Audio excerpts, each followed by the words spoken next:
What's up, folks? Welcome back to another edition of the Rodcast. It's Friday, so we like to call it a freak flag, feel good, fake it till you make it, football, Ric Flair, woo! Friday edition of the Rodcast. So we appreciate y'all joining us. Trust me, getting a Ric Flair woo out will help you. All right. Anytime you're feeling down, you feel like you ain't got a lot of energy, you need to pick things up a little bit. Just try the Ric Flair woo. Just try it. You can just try. You ain't got to go as loud as me. You can go, woo! It does something to the spirit. There's something about it. I'm a big Ric Flair fan, so I'll give you your little fix of Ric Flair there. But yeah, man, he could have been a televangelist if he wanted to, but there's a way to get the spirits up. Try the Ric Flair woo every now and then. All right, we got a lot to get into on the show. We'll talk a ton of Texas football, of course, because it is a football Friday. We'll also get into some NFL news, notes, and nuggets. You did have your first little taste of preseason action last night. We will not break down preseason action, I assure you. We ain't doing that. But it made me think about something. Watching the preseason game, watching little bits of it, it did make me think about something that is transforming the NFL. That is kind of terraforming the NFL as we know it. So we'll get into that. Kind of the greatest cheat code, actually, in football right now, probably at any level. So we'll get into that coming up later on the show. Let's talk first about Sark's schematic Kryptonite. I know. And I'm not trying to freak people out. This is not to freak you out at all. This is just me looking at trends and patterns. So I'm not trying to freak Longhorn friends out, and I'm not trying to be negative at all. I'm just trying to identify one more issue that Sark needs to address to become a championship coach. And this one's pretty specific. So what I've identified as Sark's Kryptonite is something that's become really prevalent in the Big 12. And it's the 3-high, 3-down defense. That 3-high, 3-down defense that's become really popular. Now, he doesn't see it a lot, but he's probably going to see it 4 to 5 times a season and more because it's becoming more and more popular. Big 12 fans know this 3-high defense really well because originally the earliest account of it or instance of it that I could see was Oklahoma State that's been identified. Oklahoma State did it in 2016, I believe. In 2016, they used that 3-high safety concept versus West Virginia. And then after that, Jim Knowles comes in and he just, perfects the 3-high safety defense. Iowa State is giving more credit, John Haycock, for popularizing it and having, NFL teams and even, some of the best Power 5 programs in the country come to Iowa State from the Ames, Iowa, to learn about, the spread neutralizer, which is that 3-high safety defense. And it's not very old, right? You're talking about something that's relatively 6 years old, something like that, 6-7 years old. So, there are some built-in, what we call built-in beaters in football for defenses, right? Built-in beaters. So a built-in beater is like a cover 2 beater, a cover 3 beater, cover 4 beater for coverages that have been tried and true forever. And they pretty much look the same because they all come out of a 2-high or a 1-high look. And I'm talking about 2-high safeties or 1-high safeties, 2 deep or 1 deep. And with the 3-high, though, you have 3 deep, and it's very malleable. All right, so it's the same coverages it's that they've been using for decades, but it looks different. And those old, antiquated, reliable coverage beaters, yes, they still work once that coverage is declared. But the 3-high is a little bit more mysterious because it's a hybrid, basically a hybrid defensive set that can be malleable, and you really don't know what it is, and they don't have kind of built-in beaters for it already. That's kind of the short of it. But for Sark, he struggled versus this defensive concept. So I went and looked at the times where Sark faced a 3-high defense. All right, 3-high, a team that minored in or majored in what they call the 3-high, 3-down defense. All right, and some teams use it exclusively, and some teams use it sparingly. All right, but I went and just looked at it and wanted to compare Sark's offensive output versus teams that play more of the traditional sets, 1 high and 2 high safety defenses, as opposed to this 3 high, 3 down defense. And this is why I can identify it as Sark's Kryptonite. So in the last 2 years here in Texas, that's the sample size we got. It's a decent sample size. When Sark's offenses face a 3 high defense, they are averaging 9.1 points per game fewer than his scoring average. If you just juxtapose his scoring output versus 3 high defenses, and then compare that to his output versus defenses that practice and utilize a different type of defensive set, 1 high, more than traditional sets, 1 high, 2 high, then you're talking about more than a 2 touchdown difference. More than a 2 touchdown difference. So if you're going up against Sark and you want to try to figure out a defense that is effective to at least neutralize his philosophy, it would be the 3 high defense. And like I said, same coverage as everything. It's just a different presentation. It's a different package. And it's a package that even coaches aren't accustomed to. So players aren't accustomed to it. It'd be tough for Quinn Ewers, who hasn't had a lot of experience, at the playing college ball at the highest levels overall, but then to see coverages that are not even really familiar from the presentation of the 3 high for even his coaches, it's, like I said, it's brand new. It's one of the only evolutionary adaptations for defense other than playing more hybrids and getting to positionless football, which the offenses and defenses both are doing. So you go look at, and this is something that revealed itself even in 2020 when Sark was offensive coordinator at Bama. He went up against Barry Odom's Arkansas 3 high defense in 2020. Now they blew him out. They blew out Arkansas 52-3. But they only had 208 passing yards, 7.2 yards per attempt, 0 touchdowns, 0 interceptions. For that offense, that was an underwhelming performance. And the other 12 games, Sark's offense that year averaged 357 passing yards a game compared to 208, 11.5 yards per attempt, 7.2 yards per attempt. They had 41 touchdowns and 4 interceptions in those other games other than Arkansas. And in that game, they had 0 touchdowns, but 0 interceptions. So Arkansas had, as a team, they had 4 turnovers in that game, 188 total yards. I mean, they were a disaster. They deserved to get blown out. They gave up a non-offensive touchdowns.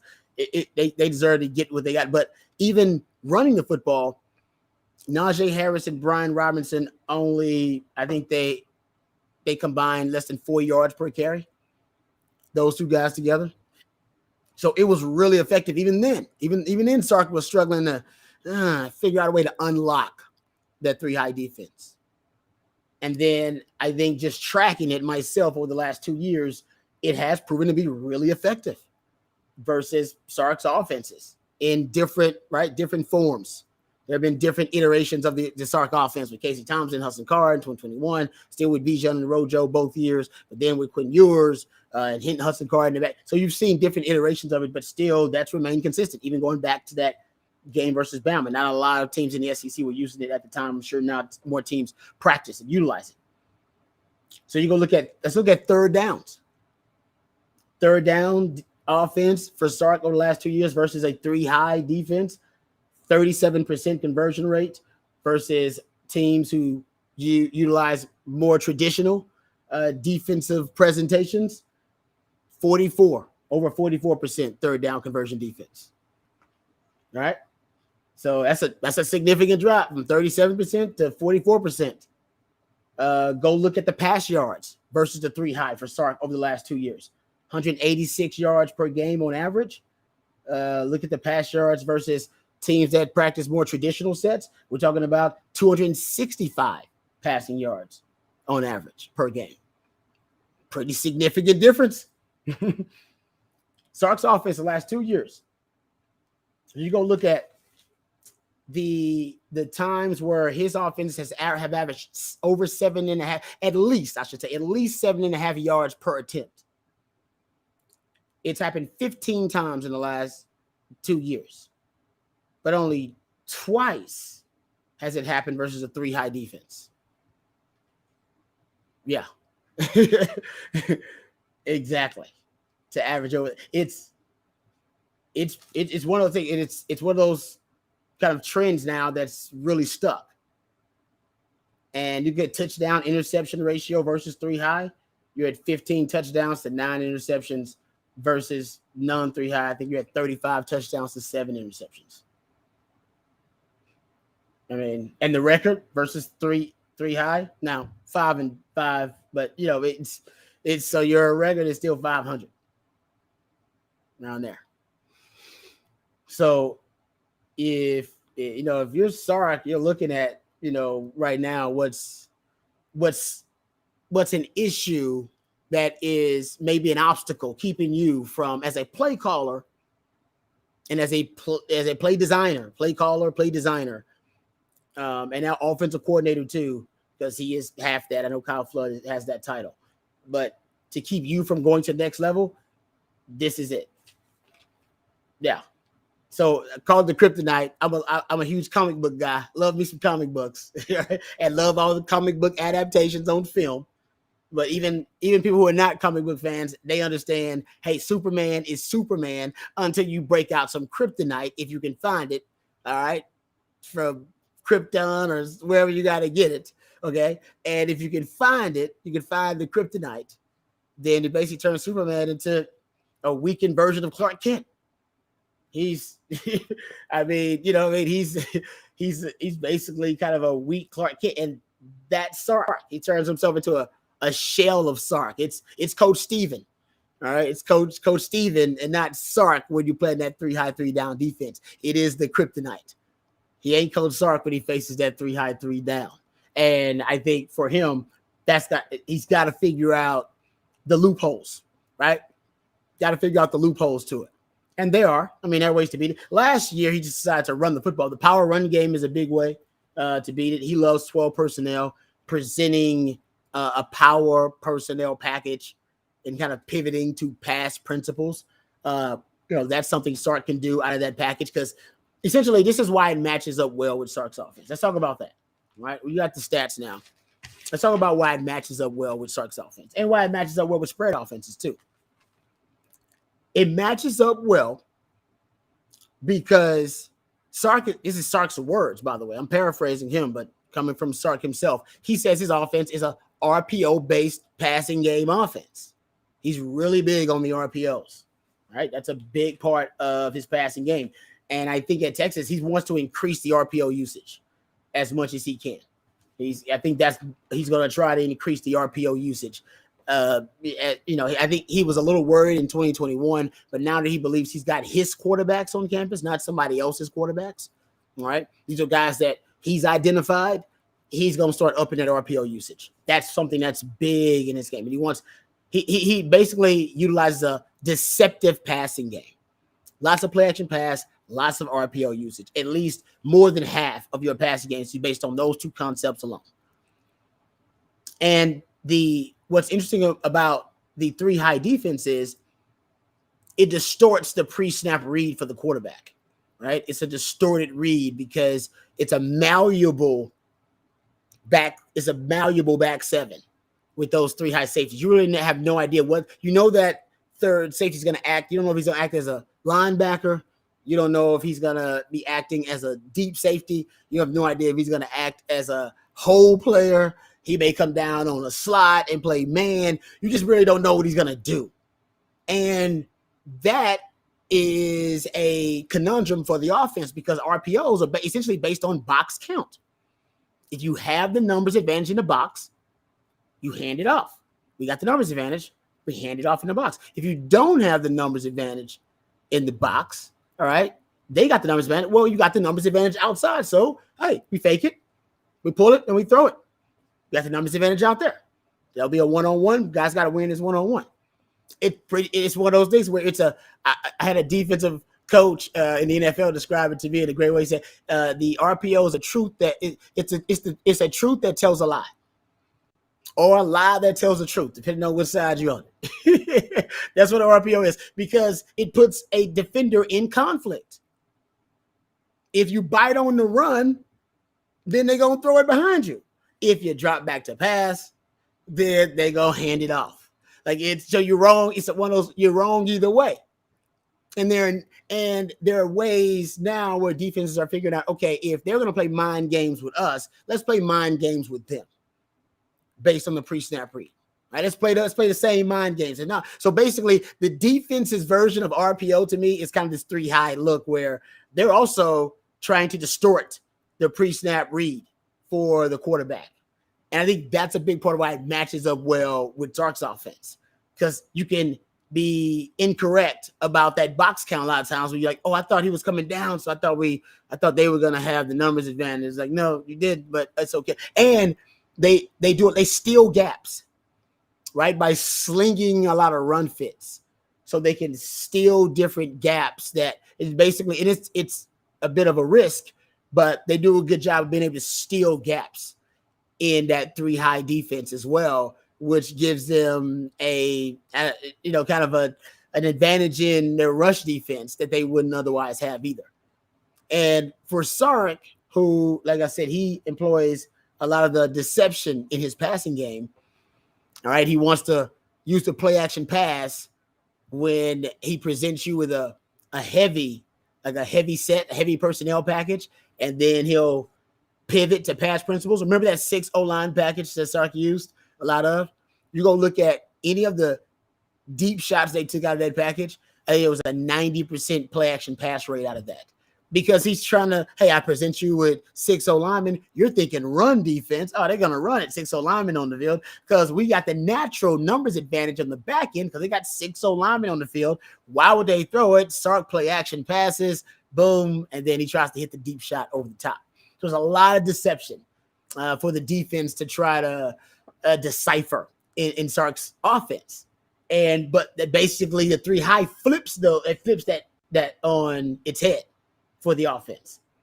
And there's a great kind of defensive, I don't know exactly what you want to call it. It's basically a trick question for defense these days to try to figure out.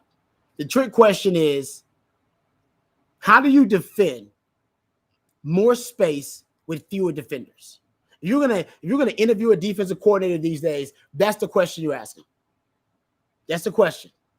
He should, if he's a true football intellectual, there is no right answer to it, by the way. I was told there's no right answer to it. Like, it really is trying to figure out how thoughtful somebody is, right? Like, how much football theory do you actually know? Like, that is it, right? They want to know that. So ask you defend somebody, defensive coordinator, how do you defend, all right, more space with fewer defenders? And one of the answers to that riddle is the 3-high defense. That's one of the answers to the riddle, is that because you can do lots of sling, what they call sling run fits, with basically the defender that's in conflict. Basically, if the quarterback identifies you as the player that's in conflict and he's looking to see if you're the player in conflict, then you play pass, and everybody else will end up playing run. And then that's one of the ways where they kind of defend the RPO. You're talking about defending more space with fewer defenders. But either way, in the NFL, it's a 2-high defense. And by the way, the NFL also used the 3-high defense. Hell, they used it against Patrick Mahomes. Remember them using the 3-high defense, Tampa Bay, against Patrick Mahomes in the Super Bowl? They used it on 3rd downs against Patrick Mahomes because they actually watched film. And if you watched enough film, you understood that was a concept that that Patrick Mahomes was unfamiliar with and that he struggled with even going back to his time at Texas Tech. He struggled versus the 3-high defense. And give credit to Todd Bowles and give credit to Tampa Bay. They went deep down the rabbit hole and researched it and found that, hey, you know what? This is something that even Patrick Mahomes hasn't really been able to identify. And he did in that game. Patrick Mahomes looked discombobulated. And they used a lot of it on third down versus Patrick Mahomes, mostly on third down in that Super Bowl where he played the Tampa Bay Bucks. And they used a ton of that concept. And that's when I think most football theorists like myself went, okay, now it's trickled up. It's legit. Now everybody's going to use at least some form of it. They got it in their bag at this point. So it's in everybody's bag. And if everybody's doing research, like I'm doing research. And by the way, it's also a defense that embraces flex hybrid players. So they like players that can be movable chess pieces, which also makes it tougher to identify pre-snap read who has what responsibility on the defense. So it's malleable. So the pieces are always moving, hard to identify. And also at Iowa State, most of the teams that utilize it a lot, TC usually, they have these hybrid players. It's one of those defenses that embraces the hybrid. It embraces multiplicity, which also makes it tougher on the offense. Tougher to identify, all right, are you a box player or is he playing he's setting the edge? Or is he dropping back? What's he doing? They got a lot of different guys that can do that. And that's part of, I think, the challenge. So for Sark, if you want to figure out identify exactly the concept that Sark's got to figure out, that's up there. That might be number one. That turns Coach Sark into Coach Steven. And we don't like Coach Steven. We want Coach Sark. Coach Sark is a beast. Coach Sark is one of the most brilliant minds offensively in all of college football, maybe in all of football. But Coach Steven is the guy that decided to give Bijan Robinson 12 touches versus TCU. Coach Steven is that dude that was going off on that bowl official right before the game, going off looking crazy. That's Coach Steven. We don't worry about Coach Steven, right? We want Coach Sark, right? We don't want Clark Kent. We want Superman. Lois Lane hung out with Clark Kent all the time. All he had was some glasses on, and that's the only thing that could have had. You know what I mean? That's the only thing that they used as a disguise to hide the fact that he was Superman. And Lois Lane still didn't want Clark Kent. She wanted Superman. We don't want Coach Steven. We want Coach Sark. So that Kryptonite, that is that 3 high, we got to figure out a way around that. We got to figure out a way. I don't know. We don't want that. Yeah. That's who I would identify. Anytime you are displeased with the decisions he's making, that's Coach Steven stepping up. Yeah. It's like the difference between that, like the Edward Norton character in Brad Pitt in Fight Club. That's what it is. All right. Hey, you know that Oklahoma State game? Coach Steven. Mm-hmm. Oh, he had a broke hand quarterback throwing to a broke hand wide receiver. 14 overthrows in the game, predetermined throws. All right. That's Coach Steven. So we ain't got to worry. We love Coach Sark, and Coach Sark is awesome. Don't you worry about it. Whenever you're upset about a decision that he made, you're like, man, Coach Steven's at it again. So we're trying to have less Coach Steven, more of Coach Sark. That's the theme. That's the theme of 2020. If we get that, we're going to go to the Big 12 title game. All right, there you go. All right, so there you go. That's my rant on the Sarkisian, the Coach Sark Kryptonite. But hopefully we don't see a lot of that. Well, you're going to see a lot of the 3 high, but hopefully he finds a way to overcome that. You're going to see it more. I'm not the only one who's identified this. I can't. If I am, then somebody, they need to hire me then, because they have to know this. He knows this. Gary Patterson was on the staff last year. He knew it. Gary Patterson had to know it. He had to be telling them this. So I'm sure somebody on the staff is like, hey, man, we got to figure out a way around this. And one of the best ways is, like I said, a power running game. And for Texas right now, they, at least in the bowl game, they didn't have that. They may have that power running game. That offensive line, the offensive line is as legit as we hope it will be. And it's improved. You're bringing back 5 starters, but Pete, I believe Kyle Flood says that he's got, 8 offensive linemen that he trusts that can be starters. All right. The power running game, even the 3 high, can't handle that if you're just really good at it. The problem is sometimes, you can, as Texas did versus TCU, miscalculate the box count over and over again, which Texas kept doing. And then they figured out way too late in the game. If you're losing the battle, the numbers battle in the box, then you're winning it on the perimeter. If you're losing it somewhere, you're winning it elsewhere. You just got to figure out where you're winning the battle. And I think for Sark, he figured that out too late. And versus the three highs, sometimes, and versus Iowa State, hey, he's figured out just give it to Bijan and Rojo. Let them take you home. All right? You don't have that luxury in 2023. So he's working on that. Paul Chris coming in, also, I think a part of that solution. That's a big part of the solution. It's Paul Chris coming in to try to help him. But like I said, it's not really totally on Sark. I think it's a relatively new concept to a lot of folks, a lot of people. I mean, you saw TCU in the, versus Georgia. That didn't matter. It didn't. Don't matter. That conceptual schematic advantage didn't matter. All right.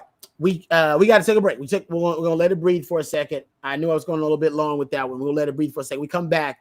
I do want to get into a little bit of the NFL and talk. It'll be Cowboys related too, actually. We'll talk about what has basically a list now of proven NFL celebs, the celebrities of the NFL. We'll get into that coming up next. And I got a lot of kind of mind-blowing stats, awe-inspiring stats to share with you. But we'll get into a conversation about the NFL celebrities and that list of guys who can be in that rarefied air. We'll do that when we come back. We'll also talk some more Texas football coming up a little bit later. I want to get into the Texas defense a little bit. We'll dive into it. Also, I want to talk about the offensive line. I'm going to expand on that. I think there's a concept that you'll see a ton of this year, at least more of it than you saw last year. So we got a lot to get into on the Rodcast. Stick around, come back, whatever you got to do. We'll be right back. We'll take a break and let it breathe, Blake, in 3, 2.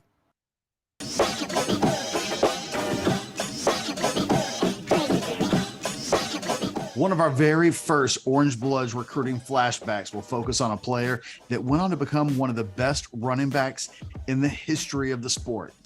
Jamal Charles was a high 4-star prospect by Rivals.com when he signed with the Longhorns in 2005, finishing number 57 overall in the Rivals 100 and number 4 overall in the state of Texas.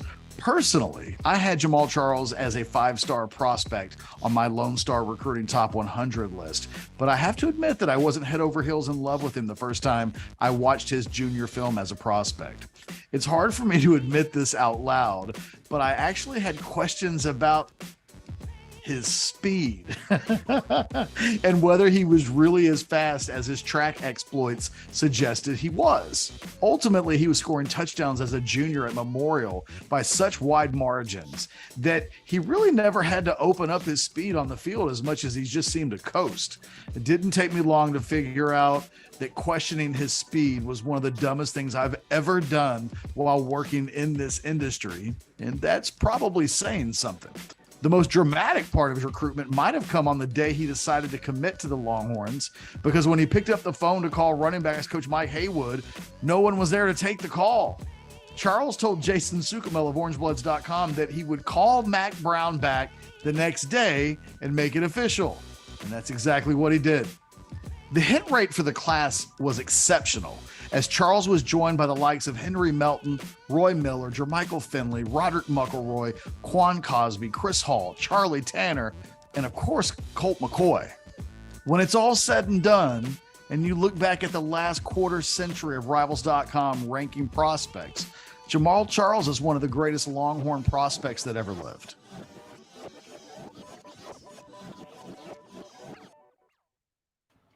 All right, welcome back to the Rodcast. If you guys have a question, something y'all want me to get to, Texas football related, just throw it out there, super chat, we'll hit it up. All right, whatever it is, we can always interrupt the show and talk Texas football. Just remember that. That's basically that's the bulk of the Rodcast, is us just sitting here talking Texas football. But of course, we like to dive into some other topics. We talk Cowboys, we talk some NFL on the show, get into some other big sports headlines, whatever they may be.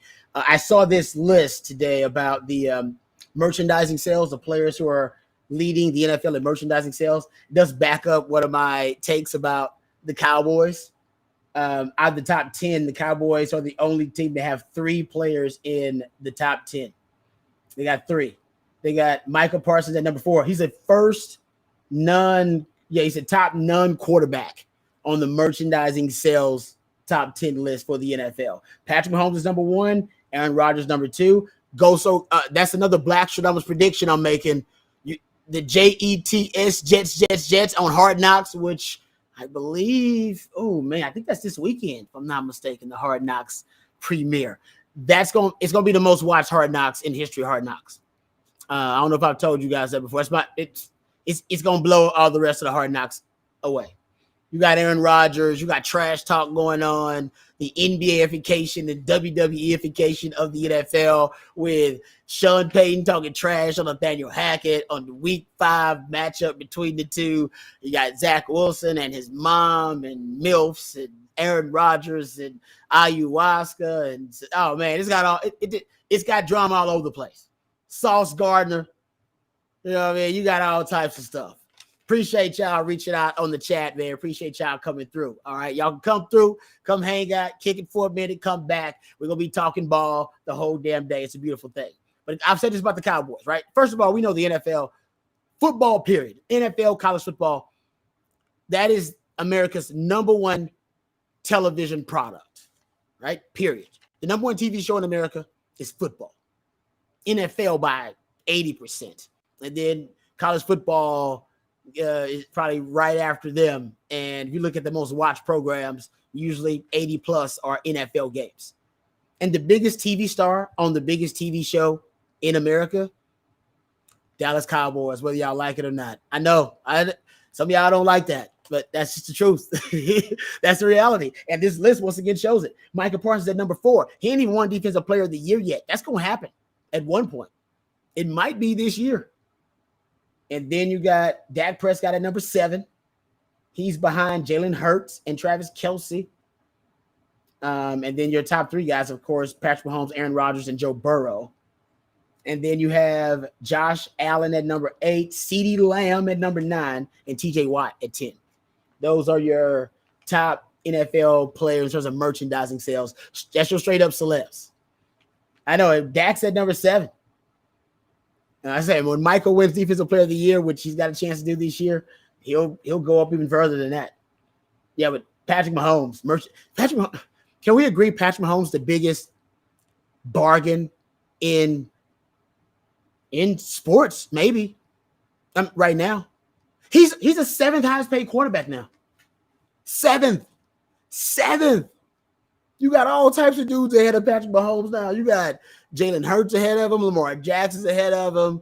You have Herbert's ahead of him now. He just signed his deal. He is 7th. The best quarterback in the NFL right now is the 7th highest paid quarterback. You're going to look at Jokic, Nikola Jokic, the best player in the NBA, top guy. What is he? He's like the 4th. He's in the top 5. I believe he's top 5. All right, in the NBA. So he's represented. Lionel Messi and what he's doing right now in MLS is just a shame. That's like LeBron James going to the G League. But he's paid accordingly. He's making 50 to 60 million. Shohei is about to make a ton. I think if you add endorsements and salary, Shohei's making like 70 million. But in terms of his actual salary in Major League Baseball, I think he's down the list. He's like 15, maybe, I don't know, maybe close to 20. But he's about to be the highest paid player in baseball. You can be the damn sure about that. So the best players in their sports are all being paid accordingly for the most part, especially in major pro team sports. But Patrick Mahomes is 7th on that list now, highest paid quarterbacks. Because I don't think there's a better bargain. And merchandising sales, he at the top 2. I mean, I don't know how much of a piece he gets of it, but he gets from the Players Association. They all get a little cut of it, but hell, man, the NFL gets a lot of that. I gave you the stats yesterday about Patrick Mahomes. And you know what? He, in addition to being the best bargain in the NFL, and I don't know when they're going to restructure. They don't have to. Remember, he signed a 10-year deal. His deal, I think, runs out in 2030. Yeah. Now they'll restructure him. I'm sure at one point they're going to restructure him. They can't let him drop out of the top 10. But when Joe Burrow gets paid, he's going to be 8th. He's going to drop down a little bit more. And you're talking about the guy who has the highest. Yeah, somebody brought up. Saudi just offered Mbappe $700 million. Yeah, and he turned it down. I can't believe Mbappe turned it down. They might come try to offer Mahomes something. He turned it down. He turned it down. But Patrick Mahomes, he has the highest career passer rating in regular season history in the NFL, 105.7. But his playoff career passer rating is higher at 107.4. And like I said, dude is the 7th highest paid quarterback in the league right now. He's going to drop down even further. It is really amazing. And like I said, his X-Man ability is his ability to be clutch. And I don't even know if you can call it clutch. It's something different than clutch. It is when he is down, when he is trailing, when he's at a there's nobody better. There's nobody better than Patrick Mahomes when he's, down and trailing, all right, at a deficit. I give you this stat right here. He has a 58% win percentage in games where his team is losing by double digits at some point. That's just nuts. Crazy. So that's higher than anybody else, by the way. It's higher than Tom Brady or any of the GOATs. But anyway, getting back to the list, Dak Prescott still on the list. Cowboys fans don't like Dak Prescott, but hey, you're the Cowboys quarterback like Dak Prescott. You're gonna get some love. And that's, he's getting a lot of love. And I think I don't even know how many of those are true Cowboys fans, because most of the Cowboys fans I talk to, they're not Dak fans. So I'm actually a little surprised that Dak is as high as he is. And so maybe the Dak hatred is overblown with folks out there talking about Dak. Getting back to the bargains. Also, you talk about bargains, and this is what I said about JT Sanders yesterday, about JT Sanders and how Texas needs to utilize JT Sanders. Nobody in the NFL used more 13 personnel package, which is 3 tight ends, than the Kansas City Chiefs. They use a ton of it. They love 13 personnel. But it's a mirage. It's a fugazi. It's a way for them to hide Travis Kelce. And with Sark, I think for him, I'm not comparing JT Sanders and Travis Kelce, not at all. I'm just comparing their role in the offense, right? Because Travis Kelce is the top receiver in that offense. Like he's the number one target for Mahomes. And yesterday I was just throwing it out there that in some of the games and matchups this year, since Sark has the most talented tight end that he's ever had, and you got a guy that statistically could be a record-breaking tight end. He's on the cusp of it. I gave you all the numbers yesterday. We can go through them. Go check it out. And, I think for Sark, just figuring out ways to weaponize JT Sanders, man, you can learn a lot from what Kansas City does. And we'll get into this later on a little bit, but nobody moves around more than JT Sanders. Nobody moves around the formation, more than JT Sanders. Nobody in the Power 5. Shout out to Stats Award. Nobody in the Power 5 moves around more than JT Sanders. All right, in the formation.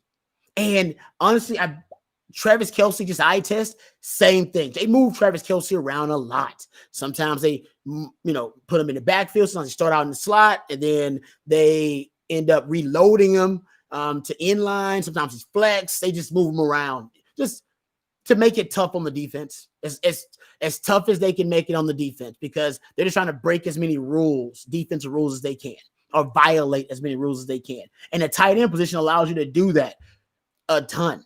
And like I said, you want to look at the way a team hides a tight end. Nobody hides their tight end better than Travis Kelce. He is easily the top threat and target for Mahomes, the best quarterback in the league, and yet nobody has figured out an effective way to stop him.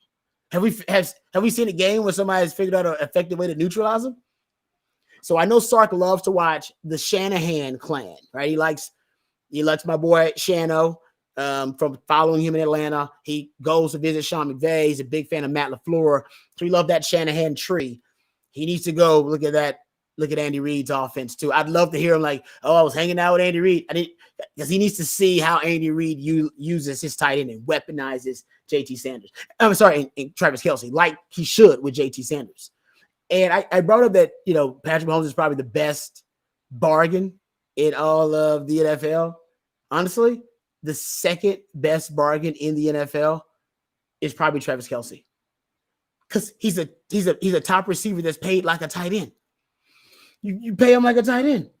Think about it. He has the most receiving yards in the NFL since 2015 of anybody, most receiving yards. But he's 20th in receiver earnings in that span.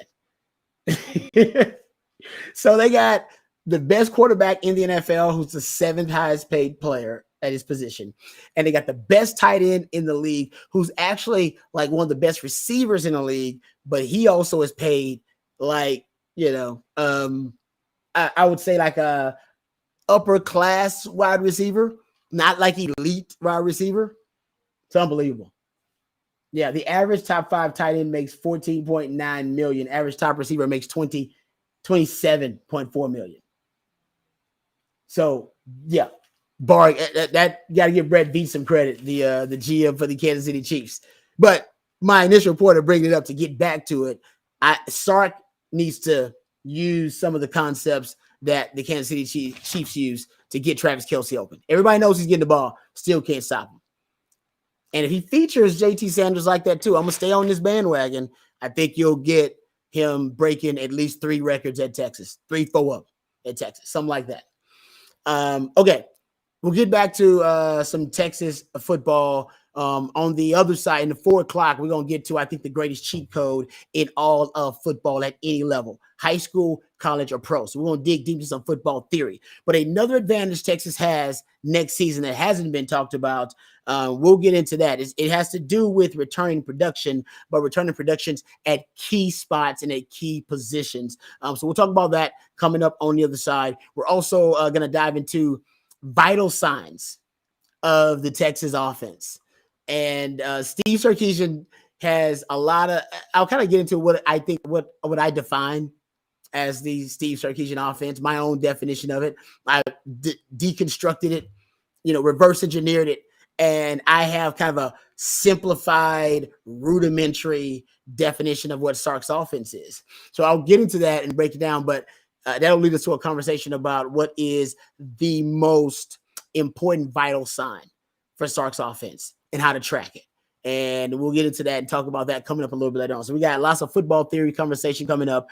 So don't go anywhere. We come back, though. We'll talk some Texas football, talk about the advantage they have with returning assets at key spots and key positions. Hit us up, Super Chat. You got something you want to get into that I'm not getting into. All you got to do is, let me know. Incentivize me, and I'll dive into it. I promise I will. All that, we'll dive into it a little bit more. Coming up next, this is the Rodcast. Let's let it breathe for a second, Blake. In 3, 2. This Orangebloods recruiting flashback focuses on the player generally considered to be the greatest Longhorn football player of all time. Vince Young was a 5-star prospect by rivals when he signed with the Longhorns in 2002, finishing as the #1 overall player in the nation. 20 plus years later, the 2 things that stand out the most about Young's recruitment was how much ground the Longhorns made up in a blink of an eye. Weeks before his senior season began in 2001, his mother reported that Texas was out. Quote, "We ruled out Texas as Vincent has decided that he probably won't stay in the state of Texas to play in college," Miss Young said. In just a matter of months following that statement by his mom, Vince Young was pretty much wrapped up to go to Texas. The other thing that stands out about Young's recruitment was just how big he was in the city of Houston. I went to a playoff game with Madison against Hightower in the Astrodome, and opposing fans were jumping up in the stands over the excitement that Young was creating. I wrote for Orangebloods.com at the time, quote, "At that point, the Astrodome crowd started to go crazy. People in the Hightower section were high-fiving each other, laughing and screaming in a amazement, end quote. It was unlike anything I've ever seen before or since. On the day he committed to the Longhorns in January, Vince said, quote, "There's a lot of love down there at Texas, and that's what I was looking for before I visited. They made my mom smile, and that's all I needed to see. I committed to them this afternoon." Young was the bell cow of a 2002 recruiting class that was ranked first in the nation and is regarded as one of the best in the history of the school. That class signed 6 5-star prospects, which also included Justin Blaylock and Roderick Wright. Ultimately, Young's class was the foundation of the 2005 national championship team. All right, welcome back to the Rodcast. Actually, man, that VY little snippet there actually would have been a perfect segue to something I'm getting into a little bit later on in the 4 o'clock hour, because I want to talk about VY and his skill set a little bit, but not just VY, something VY represented kind of going forward. So I want to get into that, but let's get back to talking a little bit of Texas. And it's something that I've noticed just across football that I do think relates to Texas, helps Texas, is how quickly teams move on from offensive coordinators and defensive coordinators these days. And I think it's something that's all about the offense. I think you have teams that they're envious of other prolific offenses, around the country that they see, and they want a better offense. I think that's a big part of it. And then when you do go up against a really prolific offense, you're seeing more and more of these high-powered offenses. They embarrass defensive coordinators, and embarrassing performances for defensive coordinators will get you fired. We know that on the 40 acres. Right? I was on the sideline when Manny Diaz essentially got demoted during Texas sidelines for that BYU game. It'll happen, all right, if you're playing against really prolific offenses. And I saw this little number that there have been 60 offensive coordinators, new ones, at the FBS level out of 133. Crazy. Like that's a hell of a number. And the NFL is no different. I thought it was like, oh, remember, it's a college thing. Maybe that's just like a lot of colleges. They're, going through turmoil for different reasons and turnover and not adapting well to the transfer portal era and NIL or whatever it is. The NFL, you had 16 new offensive coordinators who are in their first year, and you have 25 offensive coordinators in the NFL that are at their current job that have been new within the last 16 years. 16 months. 16 months. So you got 25 that have only been at their job 16 months, and you have 16 who are brand new, basically half the coordinators in the NFL. That's crazy. Like, that's unbelievable. And I think I bet if I went back and tracked it last 5 years, that would still be the case. I think you would still see a lot of new OCs. And number one is because I think OCs get promoted. That's true too. Like, teams hire other OCs and also they get promoted to head coach. But I think a lot of it is teams, if you're not one of those high-powered offenses and then your coordinator gets promoted, they're probably looking to go find one of those guys. It's a hard gig to be an offensive coordinator these days, because if you're not one of those offenses that everybody is envious of, all right, one of those high-powered ones, then I guarantee you your coach probably wants one of those. That we just live in an offensive era. It's a lot of pressure on offensive coaches. Points sell tickets, fantasy football, FOMO. I think a lot of it's from fear of missing out on offense. FOMO, all right, fear of missing out on offense. That's a big part of it. And I went and looked at Texas opponents. Texas will face 5 new OCs this year. That's good. Well, you know what? I take that back. It's good. It could be good. It could be good. It's good and bad. You face 5 new OCs. You got, because Bama changed out. They got Tommy Rees for Bill O'Brien. Dana Hoganson now has a new OC as well. And Shannon Dawson, I believe, is the name of the OC. Iowa State hired a new OC. Nate, if I get his name incorrect, I apologize, Iowa State fans. Skillis. And remember, man, Iowa State, just sidebar, I was a little worried about that Iowa State game. I just brought up the 3-high defense and had a long rant about it, about the 3-high and how it's Sark's kryptonite. Nobody runs the 3-high more effectively and has, popularized it and weaponized it better than Iowa State. So they are really they are the pinnacle of that concept. And Texas will have to go on the road to play them with a veteran quarterback. Hunter Dekkers is was the only quarterback that started every game for his team last year in Big 12 play. And he lit up Texas, y'all. Y'all remember that? He lit up Texas in that matchup. All right. I will get to the Pac-12 implosion. And yes, I will get to that. Armando, thank you for that reminder. I will get to it, I promise you. Because now you have reports that Washington and Oregon were going to go to the Big Ten, and now they may not go to the Big Ten. And Florida State stuff is crazy. All right, Florida State stuff is crazy. So we'll get to that. We will. I promise you. We'll talk realignment. I just wanted to get to some football first, but I promise you, stick around. We'll get to it coming up a little bit later. But Iowa State, getting back to him, Hunter Dekkers, like I said, who only quarterback started every game last year, he's gone because of the gambling allegations, investigation. It doesn't make a lot of sense. And he bet on actual Iowa State games, like football games at one point too.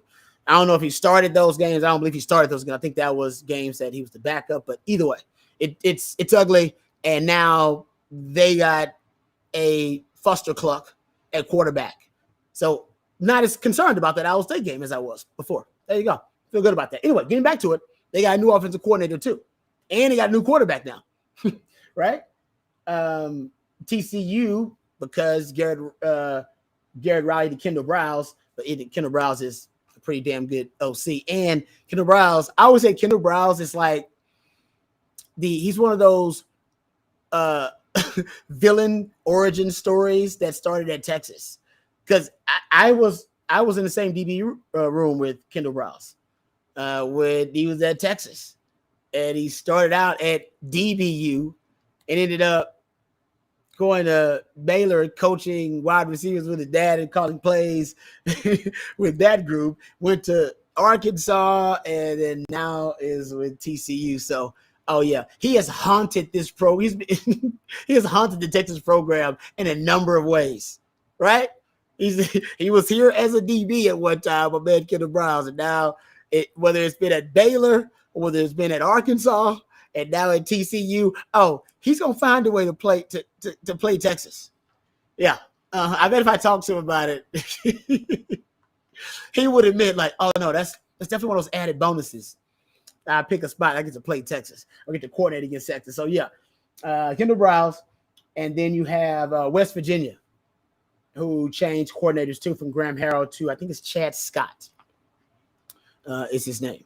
So you got 5 new OCs you're going to face. Now, it could be good because they could – I think it depends on when you play them in the season. Their scheme, it may not have – for the guys, they may not be comfortable in it yet.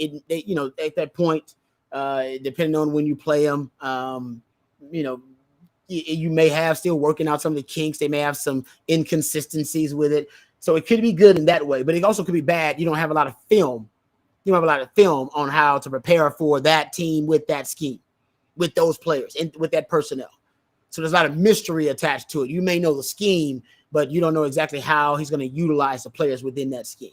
And so that it's kind of a 50-50 proposition depending on how you approach it as a coach. They're going to face 3 new DCs. Bama got new OC, new DC, and new QB. That's why Bama, I know they're just reloading with 5 stars, and they can bring in the best coaches in the country. But that's why you feel good about that Bama game. That's why you feel good about that Bama game. I have no idea what Graham Harrell is right now. That's a great question. He's probably the XFL or UFL. I don't know if he fell down. I don't know if he dropped that low. I don't know if he had that kind of fall from grace. I'm sure he landed somewhere, or maybe he's taking some time off. But 3 new DCs for Texas on their schedule. Bama, you got Pete Golden and Kevin Steele. Baylor changed DCs. Matt Powlich, now the DC from Ron Roberts. And Oklahoma State, new DC, Brian Nordo from Derek Mason. And that's now their third DC that they've had in the last 3 years. Because remember, they ended up losing their defensive coordinator to Ohio State, actually. And then Derek Mason took over, and now I don't know what happened. I don't know if he was fired or if he left, but they got a new DC. So, and I would say that Mike Gundy does a good job of hiring coaches. I think he does a really good job. So he probably is going to end up being a damn good coach. But when you look at it, this could end up being really advantageous for Texas. And I looked at the Big 12 new OCs and DCs. I think Baylor's in that category. Oklahoma State's in that category. Hell, if you're looking at teams off of Texas schedule, Cincinnati's got new OCs. I think that you got UCF's in that category too. So there are a lot of turnover, a lot of coaching turnover, as I brought up the stat earlier. So you look at Texas, the 12 teams basically the 12 teams in the Big 12. You got 6 new OCs in the Big 12, 5 new DCs in the Big 12 this year. With the 14 teams. I apologize. Thinking old school Big 12. With the 14 teams now, you'll have 6 new OCs and 5 new DCs. In Texas, like I said, they'll play against 5 new offensive coordinators. That's really good for the Texas defense, I think. I think it's more good news for the Texas defense than bad news, even though you really don't have a legitimate sample of how to game plan for them. I think ultimately that is disadvantageous to them. I think it's more of an advantage for Texas because Texas returns. They're starting quarterback, they're starting offensive coordinator, and their defensive coordinator. Return their starting quarterback, offensive coordinator, and their defensive coordinator. Not a lot of teams in college football can say they return all of those pieces. And Texas is one of the few teams that can say, oh, yeah, they returned all of those really crucial pieces. We're just talking about all the difference. I would say that, K-State's one of those teams, too. They're going to return everything. K-State will return everything. Kansas returns all of that, too. So you do have some teams that are going to return all those crucial elements. But I think for Texas, considering how much turnover they've had and how much turnover their opponents have had in some of those categories, I think Texas is sitting in a really good position. So there you go. More good news about the University of Texas 2023 season. We come back. We'll talk about the best and the greatest cheat code in, honestly, might be the history of football at this point. You might be talking about that at any level.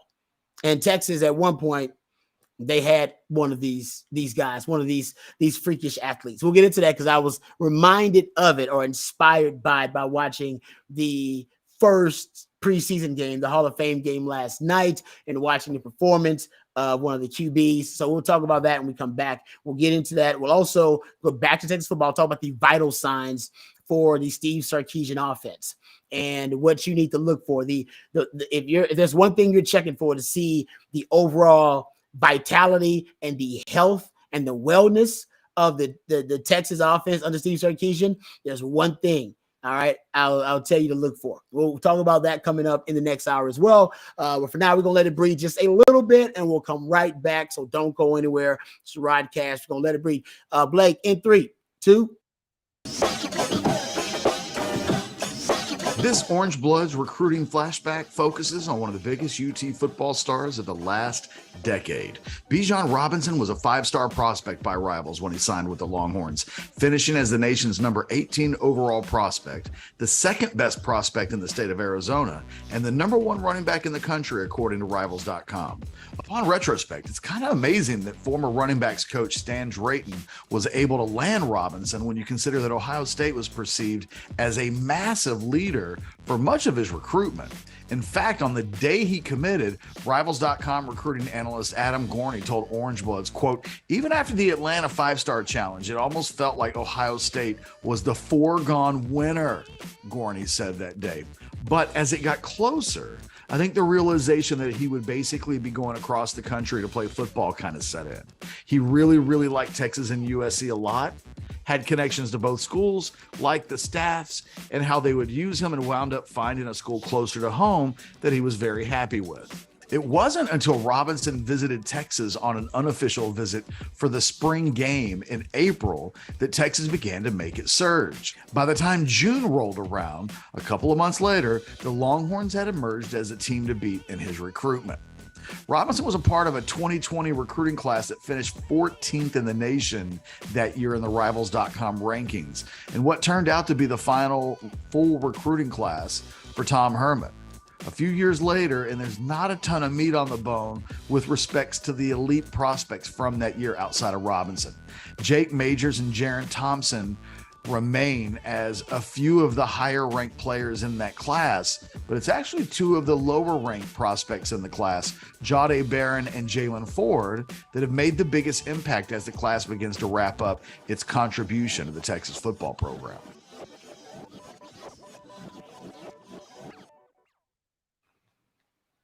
All right, welcome back to the Rodcast. I want to get to something that the NFL Hall of Fame preseason game reminded me of.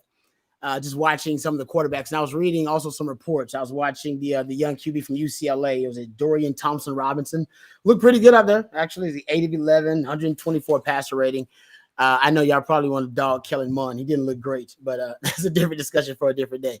But I also was reading some reports that in practice, Anthony Richardson, the quarterback for the Colts, who was drafted in the first round, that he is lighting it up, the athletic freak, who had one of the greatest combine performances for a quarterback ever, that he's just lighting it up, just killing it right now.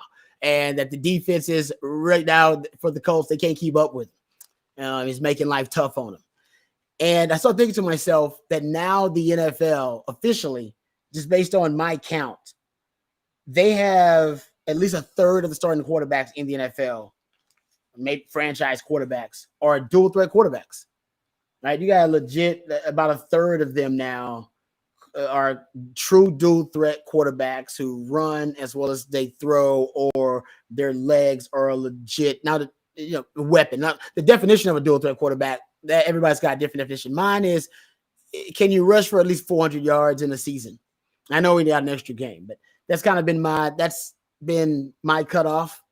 Because other than that, you have functional mobility, which everybody's got nowadays. Everybody's got functional mobility. But the dual threat quarterback, in my opinion, is the greatest cheat code in football.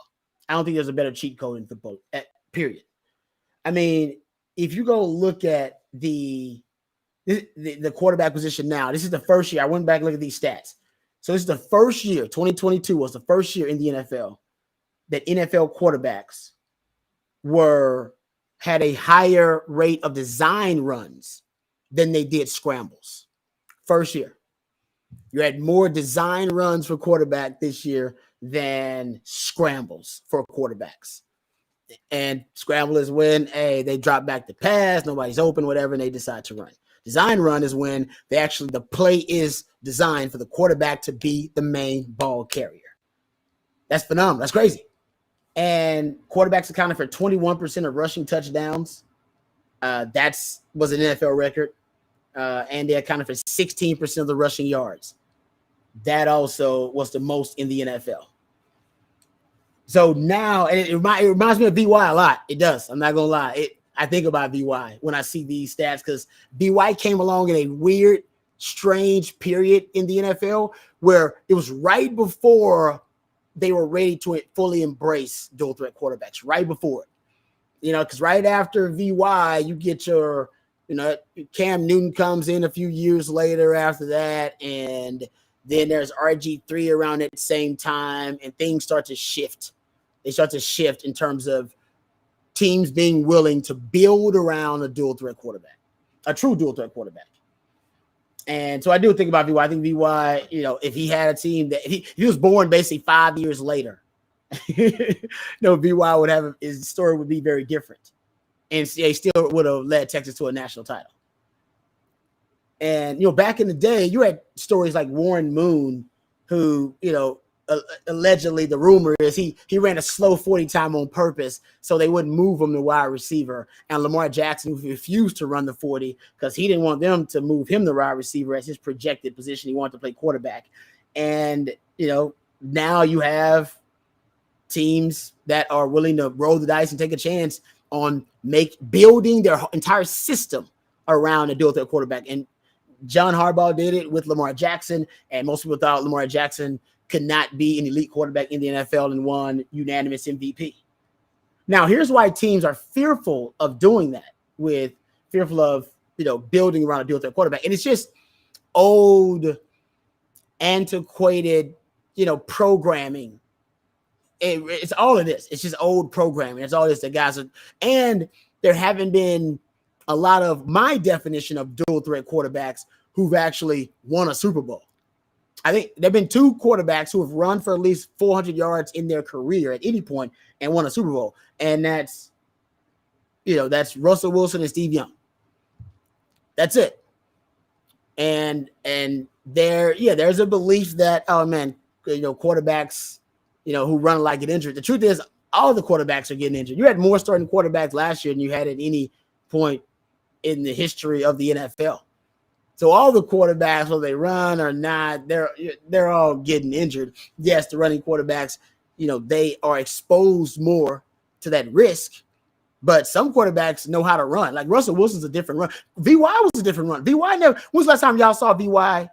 Just try to recollect.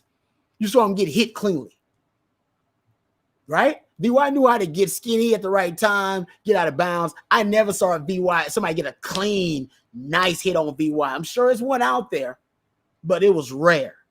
Same thing for running quarterbacks like Russell Wilson. Like they're responsible runners. Now guys like RG3 and guys like Cam Newton, hell, even Andrew Luck, they were reckless runners. You can teach. Josh Allen's a reckless runner, but he's so damn big that I don't know if it matters as much. But I think it's more about your attitude as a runner. And you got to, VY was huge. VY could have taken the punishment, but VY, he was like a skill player. Like, nah, man, I'll be able to get around this guy. I'll either beat him to the corner or I'll put him in a spin cycle. I'll do him dirty that way. I'm not going to get hit cleanly.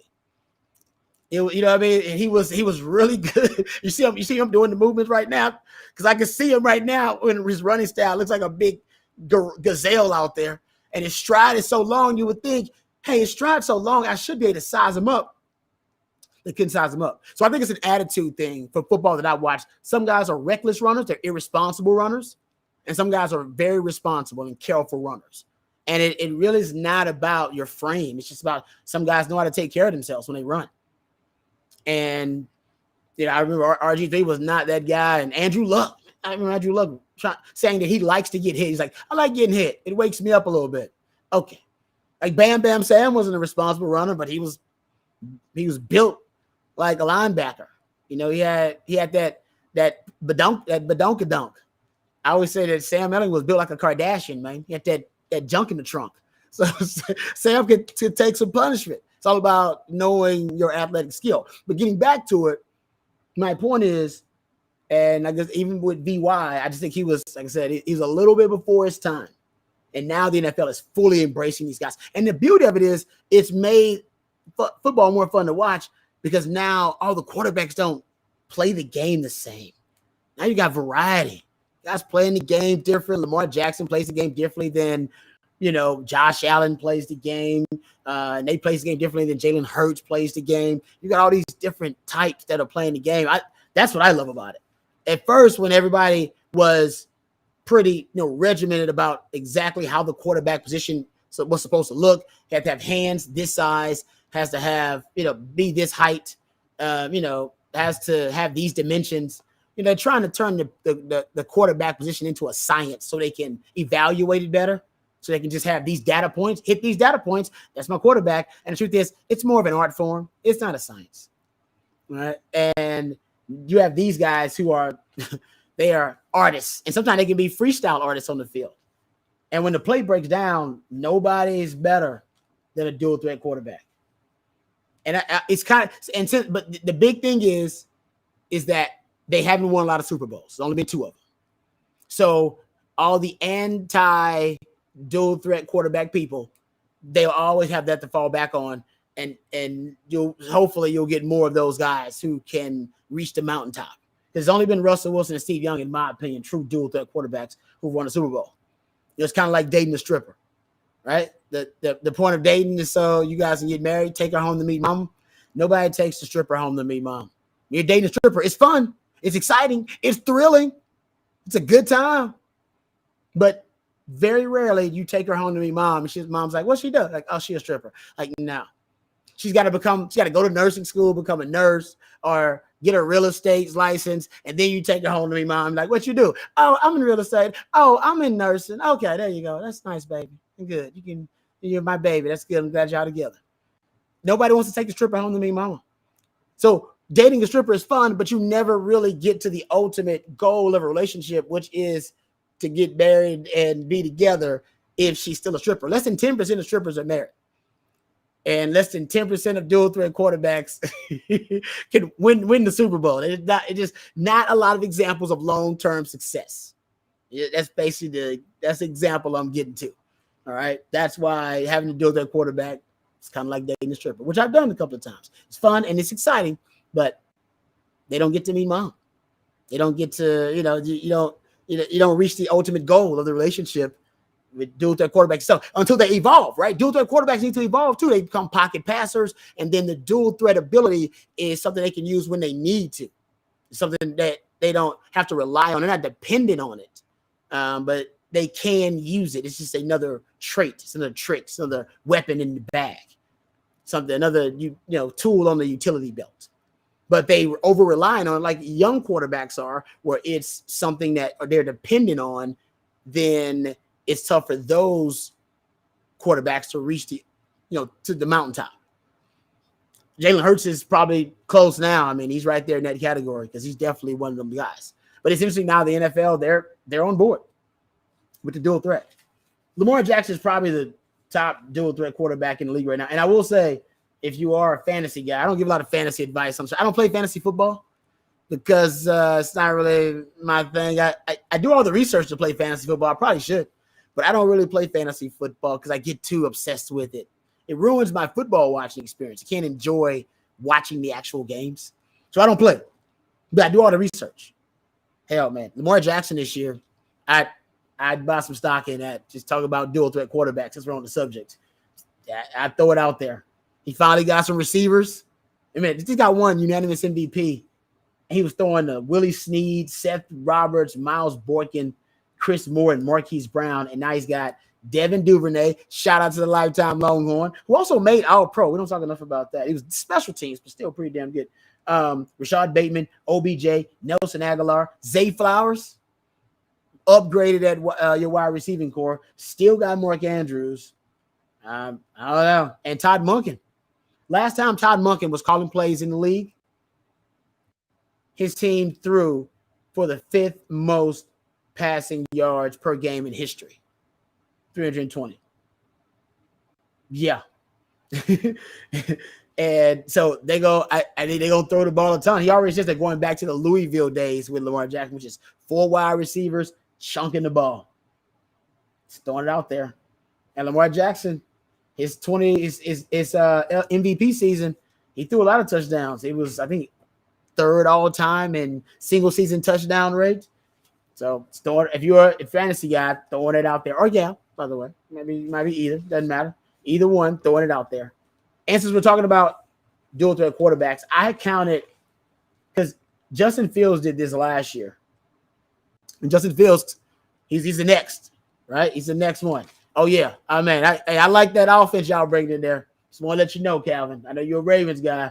Todd Monken going to bring it. Todd Monken's an air raid, like he's kind of an admirer. He's not on the tree. He's not on the air raid tree, like on the Leech tree or one of those trees. But he's admired the air raid for years and always talks about it. So he's going to run basically a lot. And the tempo's about to be up. Last time Todd Monken was calling plays in the NFL, they were 6th fastest tempo too. So the Ravens have been slow. They were the slowest. They were the 5th slowest team in tempo last year. If you're looking at seconds per snap, they're going to be top 5 this year. Oh, that Ravens offense is going to be legit. Anyway, but I was looking at dual threat quarterbacks because Justin Fields said he's top 5 all time. He said he was the top 5 all time greatest dual threat quarterbacks in the NFL. But that's a different discussion we don't get into. But I did find it interesting that he led the team in rushing and passing because he ended up with 1,000 yards rushing. They've been 14 players that have done that in NFL history. 14 players. Lamar Jackson has done it now 3 times. Actually, I take it back 4 times. 4 times Lamar Jackson has led his team in rushing and passing. That is crazy. That is unbelievable. The only other player I could find who did that, who led his team in rushing and passing 4 different times, was actually, it happened twice. 2 other players. Tobin Rote, this is way, way back in the day, and Randall Cunningham. Randall Cunningham did it too. Yeah. Toby wrote, nobody take it back. Maybe it's Robin Tote. I take it back. It's not Tobin. Robin Tote for the Lions. He did it multiple times. 4 times. And so did Randall Cunningham. He did it 4 different times too. That's crazy. Randall Cunningham did it 4 times. He also should be on that list. He's underappreciated as an all-time great dual threat quarterback, man. He definitely should be on there. Okay. We'll come back. When we come back, I want to get into the vital signs for Sark offense, right? For Sark's offense. There are a few things that really can give you a window into kind of what Sark's thinking, what his mentality is, maybe during that game. And there's some clues and hints that you can pick up on.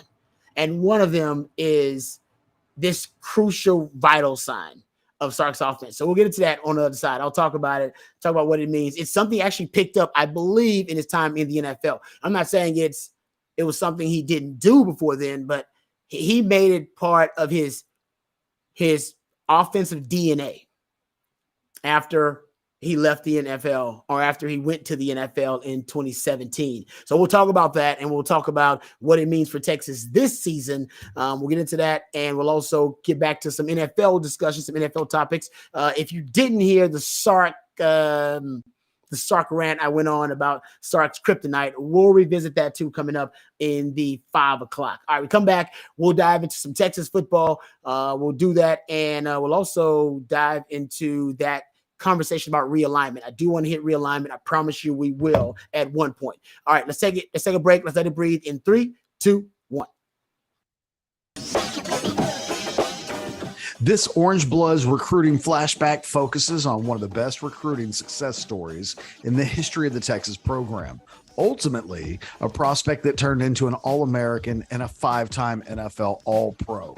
Earl Thomas was a mid-4-star prospect by rivals when he signed with the Longhorns in 2007, finishing as the nation's number 106th overall prospect, the 19th best prospect in Texas, and the number 12 athlete in the country, according to Rivals.com. While Thomas was obviously very well thought of, he actually ranked behind 3 other defensive backs in his own recruiting class with the Longhorns: Curtis Brown, Ben Wells, and Christian Scott, all ranked ahead of Thomas in the Rivals rankings. On the day that Thomas committed to the Longhorns, he was joined by 5 others: Keenan Robinson, Kyle Hicks, Michael Huey, Ben Wells, and Andre McGaskey. Of that group, Robinson played in the NFL, while he, Hicks, and Huey were all multi-year starters on teams that challenged for national championships. Meanwhile, Thomas was Thomas. That was some kind of weekend for Mac Brown in recruiting. When Thomas committed, he told Jason Sucamel of Orangebloods, quote, "I called Mac Brown today. I let them talk to my dad for a while. My dad wanted to talk to them before I committed. Then I went ahead and made my commitment." My favorite memory of Thomas's recruitment occurred in College Station for the 2006 state 7-on-7 tournament before Thomas's senior season. After watching him play in a group game on the first day of the event, an NFL coach that I knew walked up to me and told me that Thomas was the best player in the entire class. We didn't listen to him when we did the rankings, but we should have. Thomas was a member of the 2007 recruiting class that finished 5th in the nation in the Rivals.com rankings. All right, welcome back to the Rodcast. Speaking of Earl Thomas, man, I one of my I don't know, one of my claims to fame is that I did an interview with Earl Thomas at one time on the Blitz podcast, and he did say after watching film on Rod B that I had some of the sweetest feet he's ever seen. I got to get that clip. I got to get that audio of my man Earl Thomas saying. I'm gonna hit my man Matt Butler up and get that audio. I'm about to play that for y'all. But yeah, Earl Thomas. I like the clip talking about Earl. And I remember Coach Akina telling me about ET that initially he was gonna have him at nickel. He wanted to put him at nickel initially because Earl Thomas is his stature, he's relatively small. He wanted to put him at nickel, and it made sense too, because nickel is a position where you need a player with great instincts. You need a guy that can really has a well-rounded 5-tool skill set that he can tackle, he can blitz, drop back in coverage, play man. Nickel is the position, I think it's the toughest position to play in the Big 12. I think it has been since the air raid was introduced into the Big 12. And you're talking about 20 plus years of it, which is why I'm a huge Jadae Barron fan. But you're going to look at the lineage of the nickel position. Hell, I played the nickel in 1999. You're going to look at the lineage of it. And Earl Thomas didn't play it because they ended up moving them to safety, and he played safety, and we know how that story ended. But, man, usually if you're a really good, well-rounded DB, that coach is going to consider you to play the nickel position. I think, like I said, I think it's the toughest position to play. If you can do it, you probably got an NFL skill set. You probably got a Sunday skill set if you can play that position in the Big 12. Hell, probably at this point in any league, considering any of the Power 5 leagues, considering how much of a spread league we live in, a spread era that we're in. All right. If you got any questions, super chat, hit me up, and we'll dive into them. I promise you, Texas football related stuff. All right, I want to get to this take here about Sark, because people have asked me what's my definition of Sark's offense. I've described it as Sark's offense is just an accumulation and amalgamation of cheat codes and force multipliers, and those could be conceptually, that could be schematically, that could be him using different strategies, whether it be throwing on early downs, play action pass, RPOs, targets to motion, empty formation, the deep ball, which God, he loves the deep ball. The personnel groupings. Last year he brought out 6 O-line package, 21 personnel, 20 personnel, 12 personnel, 1 back, 2 tight ends, all that stuff, bunch, condensed sets. Basically, he throws so many different force multipliers and combines so many of these cheat codes that he tries to kind of overwhelm the defense with them, right? Because basically the defense is trying to process all of these different tactics. I remember Brian Harsin, when I was doing sideline, Brian Harsin would always say that, motion causes emotion. And that's why he loved using a lot of shifts in motion. And for Sark, that's honestly his favorite cheat code is his pre-snap motions and shifts. That's the vital sign, actually, of Sark's offense. It is a crucial vital sign. There are a few that you can kind of look at, that may determine exactly the health of the offense, the vitality of it, the wellness of it. And pre-snap motion is one of them things. It is definitely, like, if you look at Sark's offense, the more pre-snap motions and shifts you see, to me, it just shows you, or at least it's a determining factor in really kind of how creative the offense is going to be, just based on what I've been able to track and what I've been able to see. And it does make sense. He brings all these different concepts together, combines them. And if you're a defense, you're trying to process all of these different concepts and all these different things. And basically, he is giving you more information and data, all right, to consume than you're able to process as a defender. And that's why he does all that at one time. That's essentially that's just my basic rudimentary definition of it. So he's giving you more to consume and digest than you actually can process. And that's why you end up with guys wide open and moving. But the most important vital sign of all these is pre-snap motion and the shifts.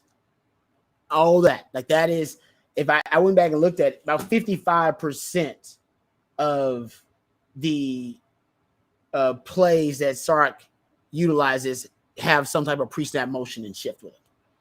And all of his plays are better with pre-snap motions and shifts.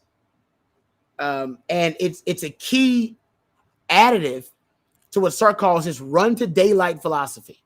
Run to daylight, which is why he say he hates stop routes. Stop routes are any route where you're stopping and to come back to the quarterback, a hitch route, just a comeback route. That's considered for him to be a stop route. Sark hates those.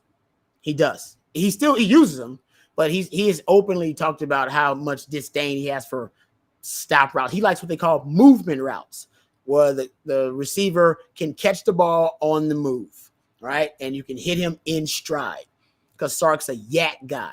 He wants yak yards after the catch.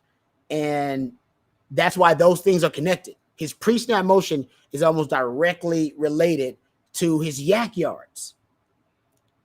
And I went and looked at Xavier Worthy. He averages 21.9 yards per reception on targets with pre-snap motion. That was the best of the Big 12.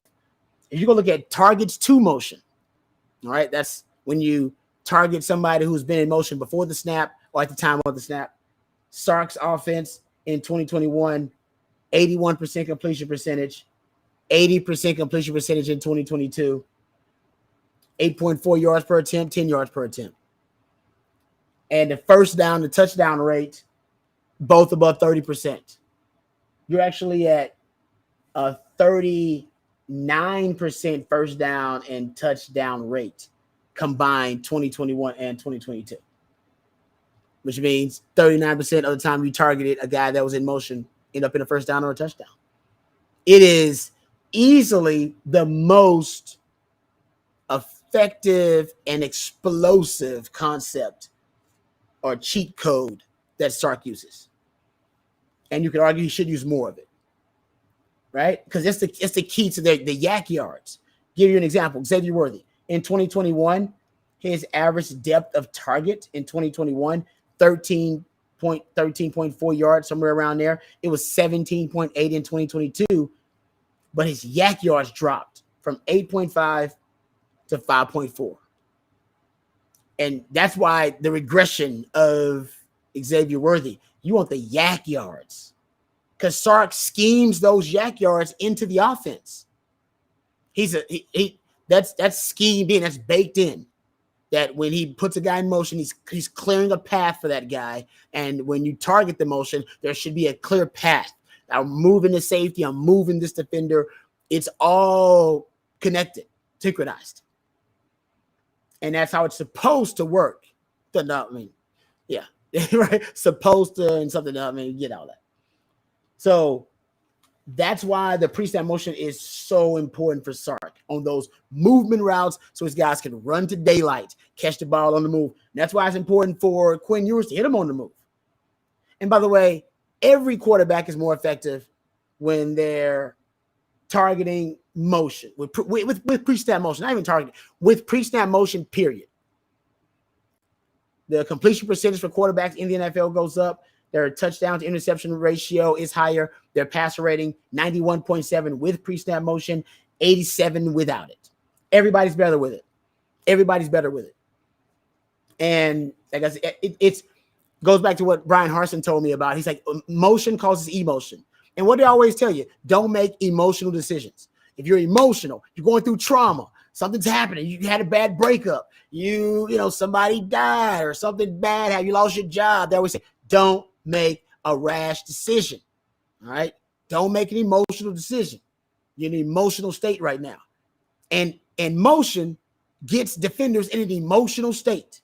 Go watch them when you see motion in the formation. They start talking because they got to communicate. Start talking, and then they usually get riled up. Hey, watch it. Hey, you're going cross formation. You want to get them emotional so they'll make a bad decision on defense. It really is. I know it kind of simplified it, but that's part of it. And by the way, JT Sanders, he is in motion and shifting more than any other player in the Power Five. moving that guy around. If you go look at yak yards for Texas, I mean, they actually they're top 5 in college football in yards after the catch. They were 4th in the Power 5 in yards after the catch because they rely a lot on catch it, run to daylight. If you look at yards before the catch, they had the 5th. They were around top 5 fewest yards before the catch because a lot of the yards come after the catch. Yak, yeah, yakaholics, yeah, yak daddies, man, yak daddy, yakaholic. That's what Sark's about. That's what Sark's all about. And if the offense ain't working well, you'll say there's not a lot of pre-snap motion, or that pre-snap motion's not getting them the yak they need. Yak. And I think Sark borrowed the approach, honestly, from Shano. When he followed Shano, my man Cal Shanahan in Atlanta, I think he took a lot of that with him. Remember, that's when he started using a lot of the 2 tailback sets because nobody uses more 2-back sets than Shano, but he uses 21 personnel, traditional fullback. Sark uses 2 tailbacks, which, hey, that was his spin on it. And he used that actually in Atlanta to follow Shano because he wanted to transition the offense. Didn't want to have them go to Sark's offense cold turkey. No need to do that when you were the best offense in the NFL the year before that. And then Sark came on, and he started using a lot of pre-snap motion, copying a lot of the tendencies of Shano to bring those guys along. I think he fell in love with it. There's nobody in the NFL since Shano came into his head coaching year 2017. Nobody used pre-snap motions and shifts more than he and Sean McVay since 2017. But recently, Andy Reid's gotten on it. Ever since Patrick Mahomes became his starting quarterback in 2017, he was at 39% pre-snap motions and shifts. Now he's at 62%. He said, my quarterback is better with it. I'm going to use it. My quarterback's better with it. I think and if you go look at, I think my man Kyle Shanahan right now is at 70. He's close to 78%, somewhere around there. Like he's really, really in a different stratosphere. But Andy Reid's really, and also Miami. Miami is at 76%. They were one of the leaders last season in using pre-snap motion. These are all people from they touched by the Shanahan clan, right? Sark, Shanahan clan, Sean McVay, Shanahan clan, Mike McDaniel, Shanahan clan. Andy Reid, I think it's just observing great offenses and saying, hey man, you know what? I'm gonna use that. But you got to give that up to lifetime Longhorn, Kyle Shanahan, because I think he has been able to reveal to the rest of the NFL how effective pre-snap motion is. If you track success rates are basically defined as a ball carrier or a receiver that gets 40% of the yards needed for a first down. On first down, 60% of the yards needed for a first down on second down, and 100% of the yards needed for a first down on third down. That's how they define it. You look at success rates and yards per carry based on players who are in motion at the time of the snap or before the snap. If you have 0 players in motion, you got a 45% success rate with a 4.2 yards per carry. This is NFL numbers, by the way. At least one player in motion, 48% success rate, 4.5 yards per carry. At least 2 players in motion, 51% success rate, 4.5 yards per carry. And if you move 3 players, shift to tight end here, jet sweep motion by the wide receiver in the slot, and then motion out the running back. So you got 3+ guys moving around, 67% success rate, 6.8 yards per carry on average. The more they move, the better. So this is what I would say about Sark. Sark should use more of the pre-snap motion. My argument will be he doesn't use it enough. And he's one of the leaders. I think he's one of the leaders nationally, but he's around 55%. I'd bump it up. I'd bump it up to about 65, 70% this year. Just use and abuse it, brother. Use and abuse that concept because it works. It works. All right, we're gonna get into Well, next segment we'll get into the realignment talk about the Big 12. We'll dive into it. We'll do that next segment because I know some of y'all want to get into realignment, but a couple of folks already hit this up. So we'll dive into the Big 12 and what that means. But real quick, one little nugget here to finish up the conversation. So if you're a stat nerd, you'll know this. The yards per route run is kind of the new in vogue stat for wide receivers, and it's self-explanatory. Yards per route run. All right. And if you look at it since 2018, so we're talking about a 5-year window here. And we can talk about this because Sark is in this NFL stat. There have been 8 instances of a quarterback to pass catcher connection to average at least 3 yards per route run. And three of them have been Shanahan guys in the Shanahan system. 2 of them have been in the Mike McDaniel system. 1 of them was Matt LaFleur in his system. 1 was Sean McVay, and 1 was Sark. And it was Sark with 2018 Matt Ryan and Julio Jones. Now you can say, oh, man, that wasn't really Sark. That was just Matt Ryan and Julio Jones. Well, I think he continued to use the same principles that Shano was using to maximize that combination. And I just kind of showed you that all those coaches I just mentioned who are in that stat, they're all connected via the Shanahan clan. It's crazy. So that goes to the obsession with motion, not the size of the boat, but the motion in the ocean. And then how it relates to yak daddies, yakaholics, as the texture said, and also how that gives you more productivity and efficiency in yards per route run. All right, so we got to talk about the Pac-12, apparently, that is on its last leg. We'll get into that. We'll talk realignment on the other side. I know some of y'all want to get to realignment, so we'll get to realignment and address that. We'll also get back to some Texas football conversation. I assure you we'll talk about Sark's Kryptonite. We'll get back to that. I'll have that rant again. We'll also get some more NFL news, notes, and nuggets. But realignment on the other side, and we'll talk about Florida State wanting out of the ACC and what's going to happen with the Pac-12. Can they keep Washington? Can they keep Oregon? Looks like Arizona and then maybe Utah, Arizona State, maybe looking elsewhere. Nothing's finalized just yet, but we'll talk about all the rumors, all the reports when we come back right here on Rodcast. Right here, we'll take a This Orangebloods recruiting flashback focuses on the answer to a long overdue trivia question. Who was the last 5-star defensive tackle signed by the Texas Longhorns? The answer?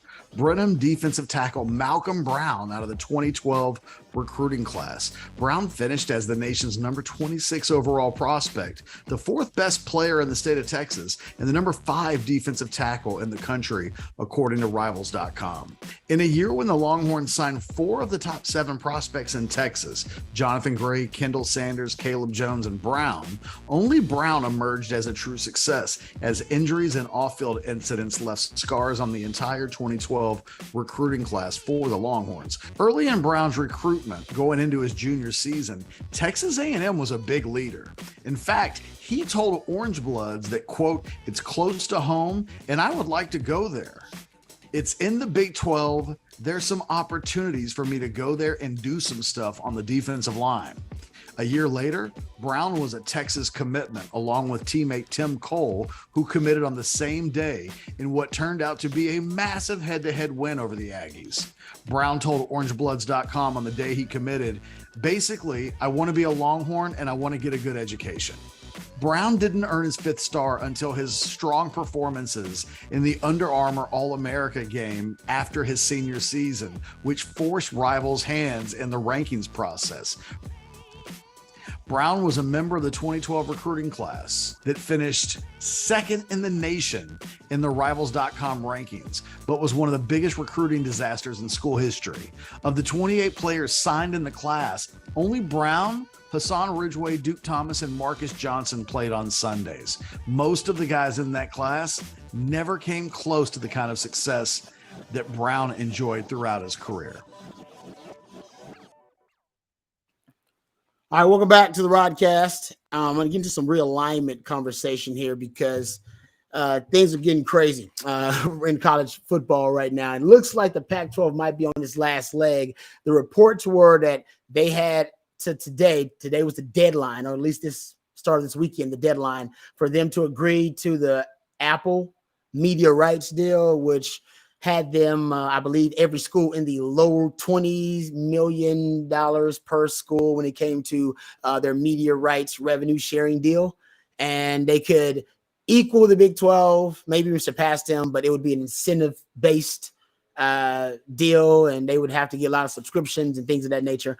So it was reported, as we were told by some of the reports, that as a result, Arizona was looking toward being a Big 12 member, that Arizona State and Utah looking toward being a Big 12 member. And those reports had a lot of momentum, even saying that the Big 12 was approving the addition of Arizona. I saw those reports, and I saw also deferring reports that none of this is settled just yet. I do think the Big 12 will get one of those schools. I'm not sure which one. They should try to get two. I think they're going after Arizona State, and they're also going after Utah. Utah makes sense, pairing up with BYU, and then you get your Arizona schools, and you got that rivalry. It's a natural rivalry.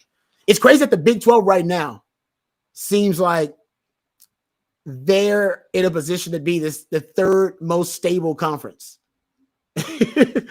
behind the SEC and the Big 10. Especially, it looks like this is the one thing that's, I think, teetering, because I do think one, if not two, of those three I mentioned, Arizona State, and Utah going. But the Washington, Oregon, their decision, I think, will determine whether the Pac-12, Pac-12 won't go away. I don't think it'll dissolve totally. Maybe it will. If the Big 12 takes all those schools, and then the Big 10 takes two schools too, then maybe you see it dissolve completely. Then it's done. But if Washington and Oregon decide to stay, they got a chance to salvage it, because they can just go get some Mountain West schools. They can, plug some holes here or there, and Kliavkoff can salvage. If they do salvage the Pac-12 and Washington and Oregon stay, they need new leadership. It's pretty obvious that Kliavkoff is not the guy. Kliavkoff is not the guy. He's pulled the Bowlesby here, gentlemen. We talked about this last. He's pulled the Bowlesby. It's multiple times here. He's pulled the Bowlesby and led this conference astray. He let Brett Yormark skip the line and get the TV deal done before him, even though Brett Yormark was only on the job for like 6 months when he did that.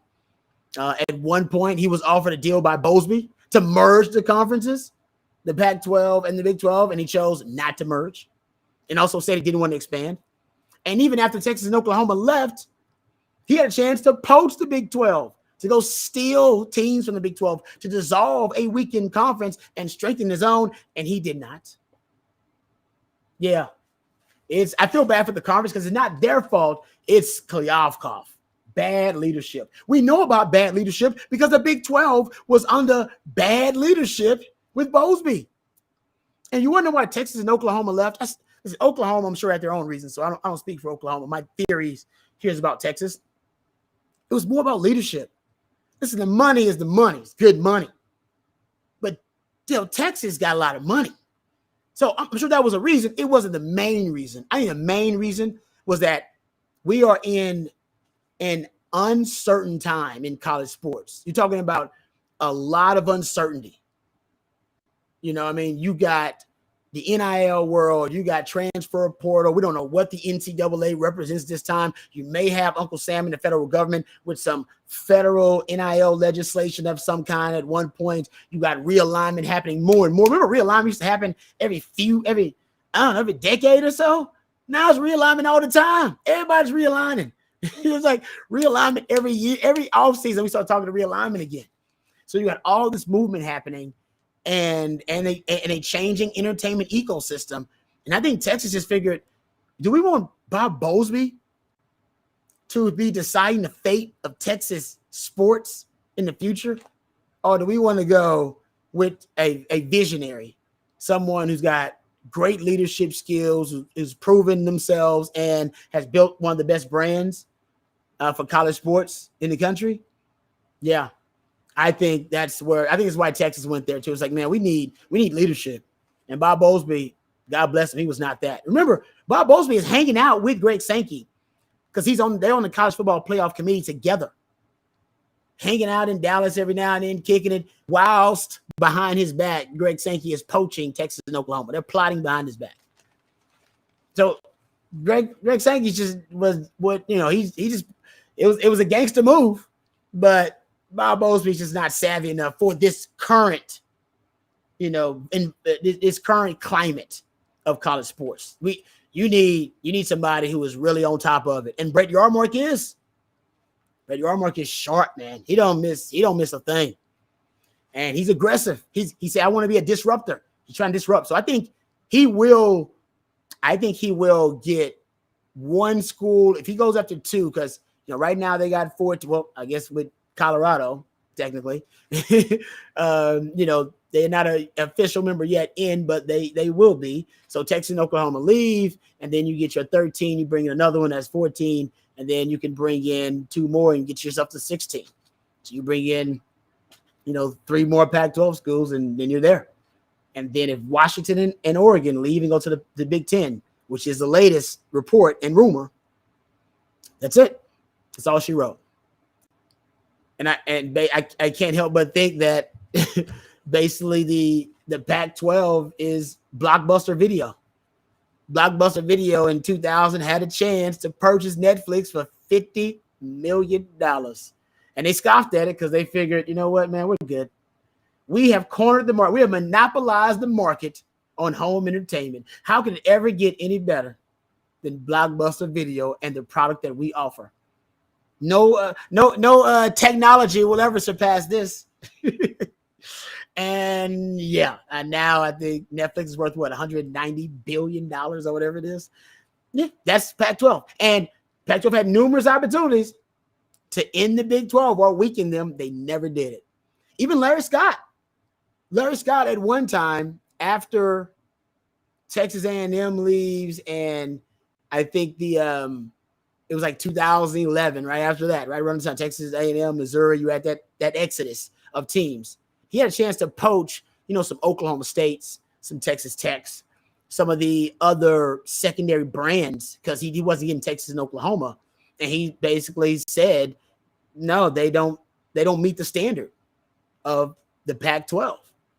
Well, all right. Well, what's the standard of the Pac-12 now? So there was so many chances for the Pac-12 to end the Big 12. They didn't do it. Yeah. But I will say this too. I want to say Kleofkoff called, the report is from, I think it's Yahoo Sports, that Kleofkoff actually called the Big 12 back to ask about the offer to merge, the Bowlesby offer to merge. So when Bowlesby was gone, and that offer was rejected by Brett Yarmark. And they said it was rejected swiftly. Like, hell no. Which means Brett Yarmark knew, no. We're in the power seat now. We're in the catbird seat now. So it's either, disrupt or be disrupted. And I think, Brett Yarmark decided to be the disruptor. So I hope the Pac-12 still has, a home, has a place in college football, I should say. But it could dissolve. And I think Oregon and Washington will determine ultimately whether the Pac-12 survives. Because if those 2 schools are gone, then it's going to be a feeding frenzy, especially to the Big Ten. And honestly, Stanford and Cal, I don't know where they fit. They should be Stanford should be trying to get in the Big 12. I'm Stanford. I'm calling up Brett Yarmark right now. Like, hey man, let us in the Big 12. We're a brand good enough. We compete for the Directors Cup, all that kind of stuff. Let us in the Big 12. That's what I would do if I was the decision makers for Stanford. Then you got Cal that's stuck out there too. You're gonna have a lot of teams that they're gonna end up SOL. They're gonna end up in purgatory essentially without a home, because everything's changing way too fast. And if you don't have a decisive, leadership group, and you stuck. That's why Texas, I appreciate Kevin Eltife and Jay Hartzell and CDC. Shout out Chris Plonsky, all the leadership behind the scenes. They made a move. It was a shocking move to a lot of us, but I think we all agree now it was necessary. It was necessary.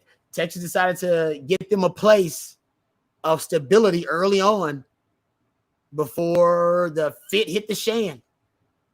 Like said, Stanford should go independent like Notre Dame. They could. Notre Dame at least has an affiliation with the ACC. Speaking of the ACC, let's talk about Florida State really quickly in this thing, because Florida State's a hell of a brand. Like that was one of my 5 schools I narrowed my choices down to, Florida State. DBU. Deion Sanders at Florida State. Terrell Buckley. I was a big fan of Florida State. But Florida State's board chairman made some comments that I don't think you're supposed to say out loud, but he said them. See, essentially, a lot of people from Florida State now are saying the quiet part out loud. And this guy's name is, make sure I get it right, Peter Collins. He's the chairman, the chairman, Florida State board chairman. And this is what he said. He said when they were asked about breaking the grant of rights, because apparently Florida State wants to break the grant of rights in their ACC deal so that they want to become a free agent. They don't even have a home yet. I don't know if I guess contraction, they cannot be courted and wooed just yet. But they essentially want to become a free agent so they can get the best deal. When he was asked about breaking that grant of rights, and by the way, that grant of rights, it would grant any money Florida State would make as an independent, as a member of any other conference, hell, even it doesn't matter what they did with that brand, it would basically grant the ACC a large chunk of money. Like every time. They basically, that grant of rights. Whatever they decide to do, they would still owe that money back to the ACC. Because this ACC deal they signed a 10-year deal. Which is kind of crazy. Actually, the SEC and the Big Ten will be able to renew their media rights deal before the ACC is up for their new media rights deal. So that was a bad negotiation by them. But anyway, this guy Collins, this is what he said when he was asked about breaking that grant of rights. He says, we have a very good handle on what our risks are under that document, what our opportunities are under that document. That's the least of my worries. We have gotten a lot of counsel on that document, and that will not be the document that keeps us from taking action. I'll leave it at that. What? He's basically saying, F that grant of rights. We got good lawyers on retainer. He also went on to say, he's going off. He said this, it's not giving us, quote, it's not going to get us there. When he was asked about the media rights deal for the ACC, he said, let's say the new deal gives Florida State $6 million a year. And he's talking about the incentive-based deal. Basically, they have a new agreement where some of the partners, I guess, can get uneven revenue sharing. And he said, it's not going to get us there. Let's say it gives Florida State $6 million more a year. Okay, we're not losing $35 million a year. We're losing $29 million a year. It's insurmountable. When you go to the schools and say, we're spending X and you're spending Y, we're competing at this level and you're not, it's a touchy subject. So he's saying, even if they go to the uneven revenue sharing deal and give Florida State more money, they're giving everybody else because of their brand, still not enough. Because we're missing out, what he says is $35 million a year, but we could go to the SEC or go to the Big Ten and make big money. I think Big Ten makes more money on their revenue sharing deal than even the SEC. And like I said, he's saying the quiet part out loud. He's like, I don't give a damn about that grant of rights. We're going to break that grant of rights, go get this money. So, yeah, it's getting crazy. And how about this Drew Weatherford, who's a former Florida State quarterback and current trustee? He said, quote, it's not a matter of if we leave, in my opinion. It's a matter of who and when we leave. Not everyone may agree with that, but I feel really strongly about it. And then there are some people saying that Florida State's not leaving alone if they leave the ACC. They might leave with a partner to make themselves more attractive. So they'll leave with a Clemson. Whew. Like that's, I don't know what that would do to me. That would make the ACC less attractive than potentially even the Big 12. Like I don't even like that's crazy to put them on the same level, the mid 12 instead of the Big 12. So realignment it's hard to keep up with. It's fast and furious right now. The Pac-12 is definitely the biggest loser in realignment. They are the blockbuster in this damn thing. They are the biggest loser. And Kliavkoff, I ain't gonna lie, I think a lot of this is on his shoulders. I think he had plenty of time to get that TV deal done. He let Brett Yarmark skip the line. You can't do that. Can't do it. Yeah. And like I said, Utah, I think the best thing helping him is the BYU connection. But that one of those Arizona is in if they want into the Big 12. I think that's a done deal. If they want in, I believe the Big 12 will. They'll accept them because they're looking at media markets now and market share. And that's a big part of it is Arizona. Now, do you want Arizona and Arizona State? I don't think those schools are tied together anymore, like Oklahoma and Oklahoma State. Right? Oklahoma and Oklahoma State. And yes, stubbornness, arrogance cost Kliavkoff. Think about it, guys. At Pac-12 Media Days, the last Pac-12 Media Days, a couple of weeks ago, right before it was announced that Colorado was leaving, I want to say it was like 5 days before that or whatever, he told them that this round of realignment is done, that there's no more realignment for this year, that it's done. He said it was done. And then a few days later, one of his teams in this conference decided that they were jumping ship back to the Big 12. He also said, the longer we wait, the better our TV deal will be. He said that. He did. He said that. He said that with his mouth. He said it out loud. And like I said, like George Costanza used to say, it's not a lie if you believe it. So maybe he believes it, but that's just a egregious, just malpractice as a conference commissioner to say stuff like that, especially after somebody skipped the line and got the money you were supposed to get. That the deal that Yormark got, that was supposed to be the Pac-12 deal. They knew 5 months before Yormark got that deal done that they needed a deal done, and I don't know what the hell they were waiting on. I have no idea. I have no idea. I know you lost USC and lost UCLA. Obviously, that's a big that hurts. Man, but you got to regroup. It's a dang coaching mistake. That's what it is. Okay. So that's a realignment conversation. Watch out for Florida State and somebody else in ACC because that's going to really change things. I thought we were just trying to get to 16 teams per super conference. Now, I mean, you don't know where this thing is going because the Big Ten could be adding even more schools. And then I know if the Big Ten adds more schools, the SEC is going to add some more schools too. Because those two are in an arms race. I truly believe at one point we're going to end up with kind of an Android iPhone world of college sports. You'll be able to get your major college sports in two places, the Big Ten and the SEC. Like it's like you're iPhone person or you're an Android person. Well, there you go. Most people only got two types, right? You're an Android or your iPhone. I think that's the college sports world we're going to be living in pretty soon. It's going to be pretty binary. You're going to be an SEC person or you're going to be a Big Ten person. And when everything ends up, contracting or at least, if it ends up getting to the point where they consolidate, I guess is probably the better term.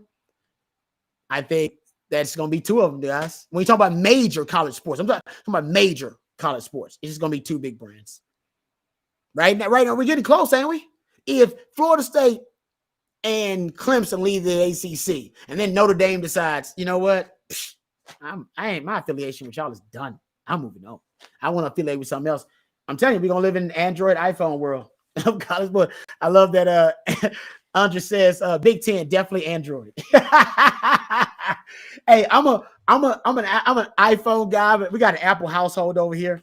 But my brother he's Android all the way, so he gives me stuff all the time. He's like, "Oh, no, man, I'm an Android guy." He always tells me all the different advantages Android has over the iPhone, so I get it. whatever you choose, it's you. You know what I mean? Whatever floats your boat. I ain't trying to talk trash on Android people. I ain't trying to take up Apple people, but I'm an Apple guy. All right. And so it says Prime will leave Colorado faster than his 40 in his prime. No, I think right now he's gonna stay in Colorado for at least another 2 years. I don't know if he's gonna stay there for another 2 years in Colorado. And then you're right. After more teams leave the ACC and basically bulk up the Big Ten and the SEC to be the two power brands in college sports, then Deion will be in one of those schools. But by then, everybody will understand the value of Deion, right? The value of Deion essentially is, even if Deion fails miserably, which he could. I'm a Deion guy. I love me some Deion. I wore number 21 for Deion. I wanted number 2, and then Tim Brewster, who recruited me. Tim Brewster. Shout out to Tim Brewster, man. Tim Brewster, the mercenary, who I believe, isn't Tim Brewster working with Deion? If I'm not mistaken. Did I not read that correctly? He's a mercenary. Tim Brewster worked for anybody, but Tim Brewster could sell sand to a beach. I'm telling you. I haven't met a recruiter better than Tim Brewster. I'm sure there are some out there, but I never met one that was better than Tim Brewster, man. He was a beast. I call him the Ric Flair of recruiting. He was cold, man. He was cold, but he would put us on. He put me and like Chris Sims and Bo Scaife on like a 3-way conference call and have us recruiting each other. Like he was that guy. He's like, oh, hold on, man. I got your boy Chris Sims on the other line, man. Yeah. Chris Sims said, he said, what's up with Rod Babers? Where Rod Babers going? Like, I know. And I asked Chris Sims later on, I said, did you really ask about me? He's like, no, I didn't ask about you, man. I know who you were. Exactly. But hey, Tim Brewster was a great recruiter. And I do believe he's well with Deion. But so my point being, you bring in a guy like Deion, and no matter if he fails, he could fail, you're still going to improve your recruiting. Your recruiting's going to be gangbusters because you got guys like Tim Brewster. You're going to have more high-profile games you ever had before. You're going to get on more national televised games than ever before. More free media than ever before. People talking about you when they usually wouldn't talk about you. Colorado had a 700% growth in merchandising sales, 722% growth in Instagram followers. They sold out their spring game, which aired on ESPN, sold out their 2 home games for the first time since 2019, and they sold out their season tickets, and they're going to play their first 2 games on national TV. Even if he fails, they already won. He's going to fail forward. You know what I mean? Even if he failed, they're going to get a win out of it. It's like that old quote from Rosie Perez from White Man Can't Jump. Sometimes when you win, you actually lose. Sometimes when you lose, you actually win. Sometimes when you win or lose, you actually tie. Sometimes when you tie, you actually win or lose. That's Deion. I think if you lose, you're still gonna win, because you're gonna get so much free publicity from people trying to follow prime time. So that was a brilliant hire by them. It really was. It's a great hire. I think he's going to win more games.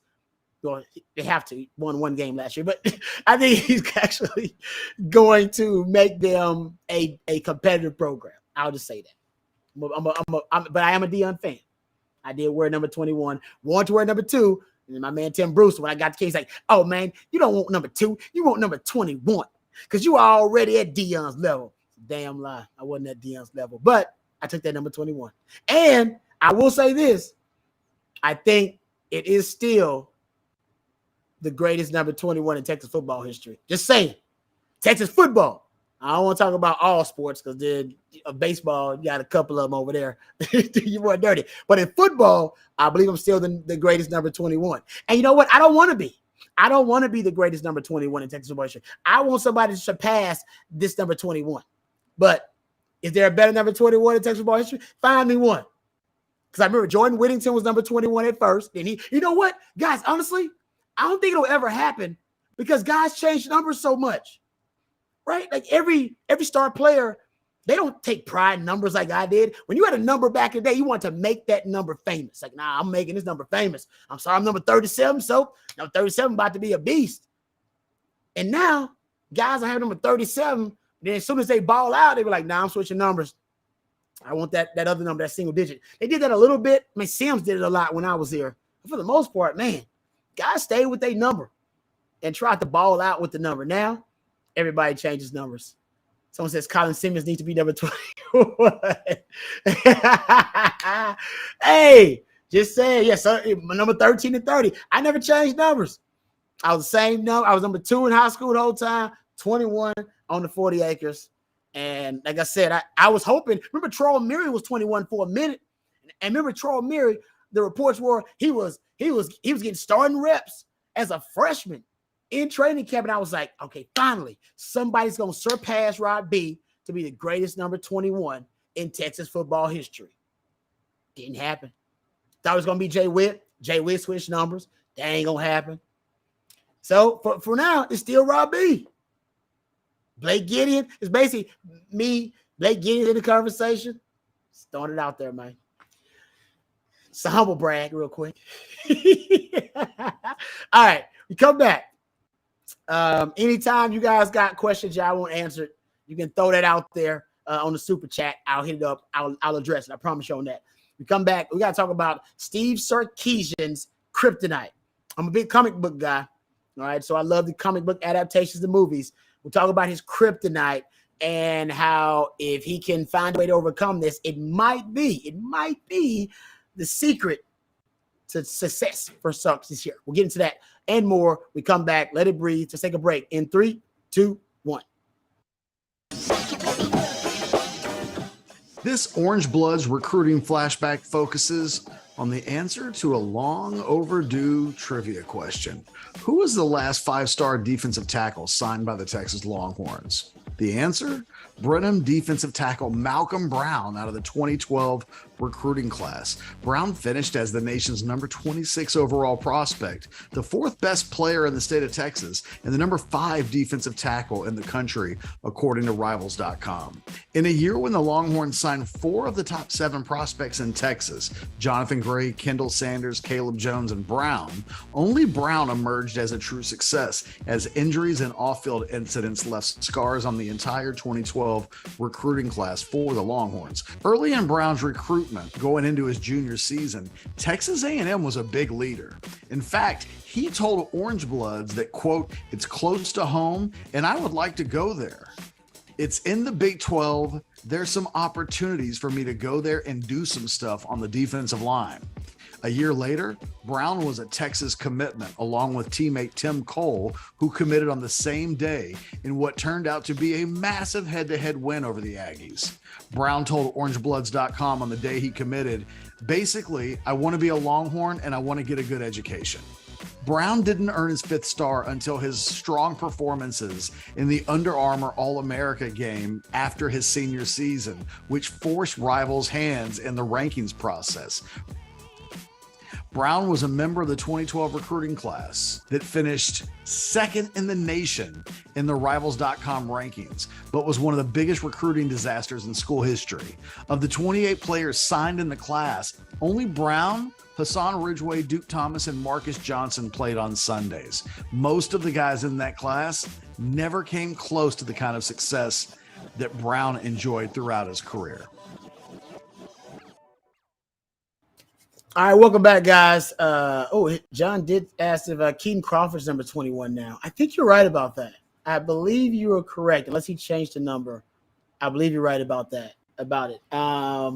But yeah, like I said, I'm not it is a humble brag. But I wasn't trying to brag. I want somebody to be a better 21 than Rod B. All right, whoever it is, I want the number still be a cool number. 21 is a cool number. It seems like the best player should want to wear 21.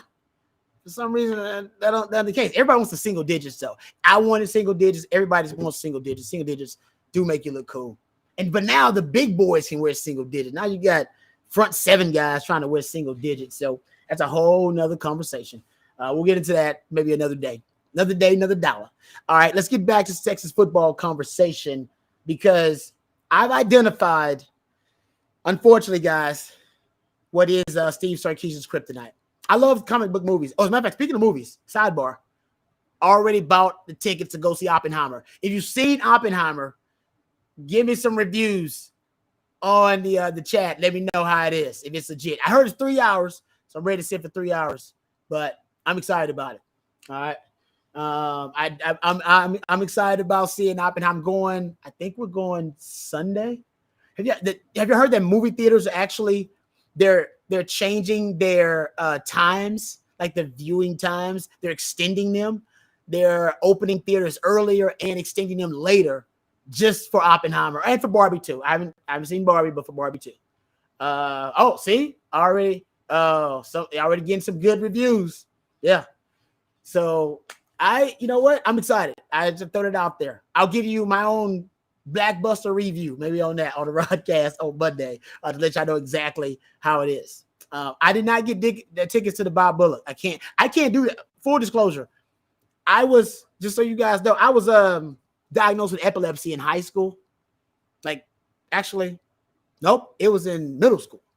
I was diagnosed with epilepsy.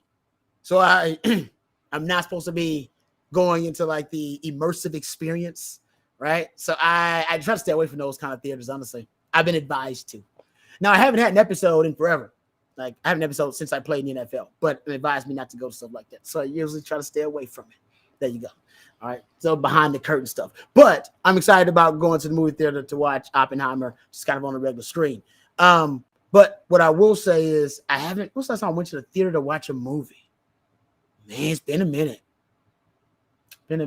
My wife might be able to help me with that. It's been a minute. I'm not sure. Oh, shout out to It's Just Sports 05. Oh man, I appreciate that. I appreciate the love. See, you just paid for some snacks for my Oppenheimer experience.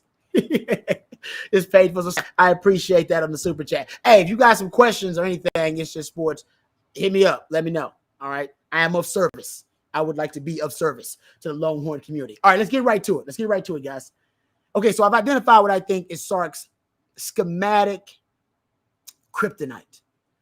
And it's upsetting, honestly, a little bit, because I was hoping that when I was following this trend, that the trend would, lead me elsewhere, or that it would end up becoming something that wasn't necessarily a pattern that I could identify, that maybe the evidence would take me to the contrary, or maybe it would, resolve itself of its own volition. I wouldn't be able to go completely down the rabbit hole here, and I wouldn't have enough of a sample size for some reason. But the truth is, what I've identified here, I do believe is going to be an issue for Sark unless he finds a way to resolve it. So there's a defensive concept known as the 3-high defense. You know it if you're in Big 12 play, because Iowa State's popularized it as of late. They run the 3-high defense. They run 3 safeties deep, and they shift and move those guys around. It's a little bit different than what people see in the 2 deep safeties, and the 1 single high, which is 1 deep safety. All right, so just a different presentation. They still run the same coverages. They still run the same pressure packages that they've been running for decades, but it just comes out of a different package and a different look. And the earliest that I could identify the 3-high that I've seen people actually discuss, football theorists like myself, is Oklahoma State. Actually, in 2016, they used it against West Virginia randomly. And it was a concept they broke out that was really effective versus West Virginia. And then Iowa State popularized it. So the first to use it may have been Oklahoma State, but then Iowa State's popularized it with John Haycock. And then coaches from around the country, different coaching clinics, even from the NFL, Power 5 programs, they come to Ames, Iowa to study this 3-high defense, because it is a extremely effective neutralizer versus the spread offenses. And everybody's trying to figure out, how do we compete versus these spread offenses, these very high-octane, high-powered spread offenses. So they go to Ames, Iowa to study this 3-high defense, which statistically has been one of the most effective defenses versus spread offenses in all of college football. All right? And even Brent Venables, he copied a lot of his current philosophy from that 3-high defense that he learned from John Haycock at Iowa State. And it was so popular, guys, in fact, that it trickled up to the NFL. Remember, the NFL actually, in the Super Bowl, Patrick Mahomes, getting back to Big 12 football, Patrick Mahomes actually experienced the difficulties trying to read the 3-high versus Tampa Bay when they broke it out on 3rd down a ton. They kept breaking out on 3rd down versus Patrick Mahomes in that Super Bowl, and he was stupefied. And you got to give Tampa Bay a ton of credit. They went deep down the rabbit hole to find that defense and find out how effective it was versus Patrick Mahomes. Remember, when Patrick Mahomes was a junior in 2016, Iowa State beat Texas Tech 66-10. It was one of the worst performances Patrick Mahomes had of his college career. They effectively were able to essentially neutralize and confuse him. Todd Bowles, and by the way, he's the only one. Bill Belichick did it first. Bill Belichick actually did it first. Go look at what Bill Belichick did versus Patrick Mahomes in his early days starting. He broke out the dime package and used a lot of those 3 high principles versus Mahomes. That was copied by Todd Bowles, who also went back and did that same research on Patrick Mahomes deep during his days at Texas Tech when Iowa State broke out some of those principles. Crazy. And remember, Iowa State, the first time they use it is versus Texas, because they kind of break it out versus Texas, and they start using some of those concepts too. So you go down a rabbit hole and just try to figure out exactly what concept and where it came from and how teams are adapting and how they're learning.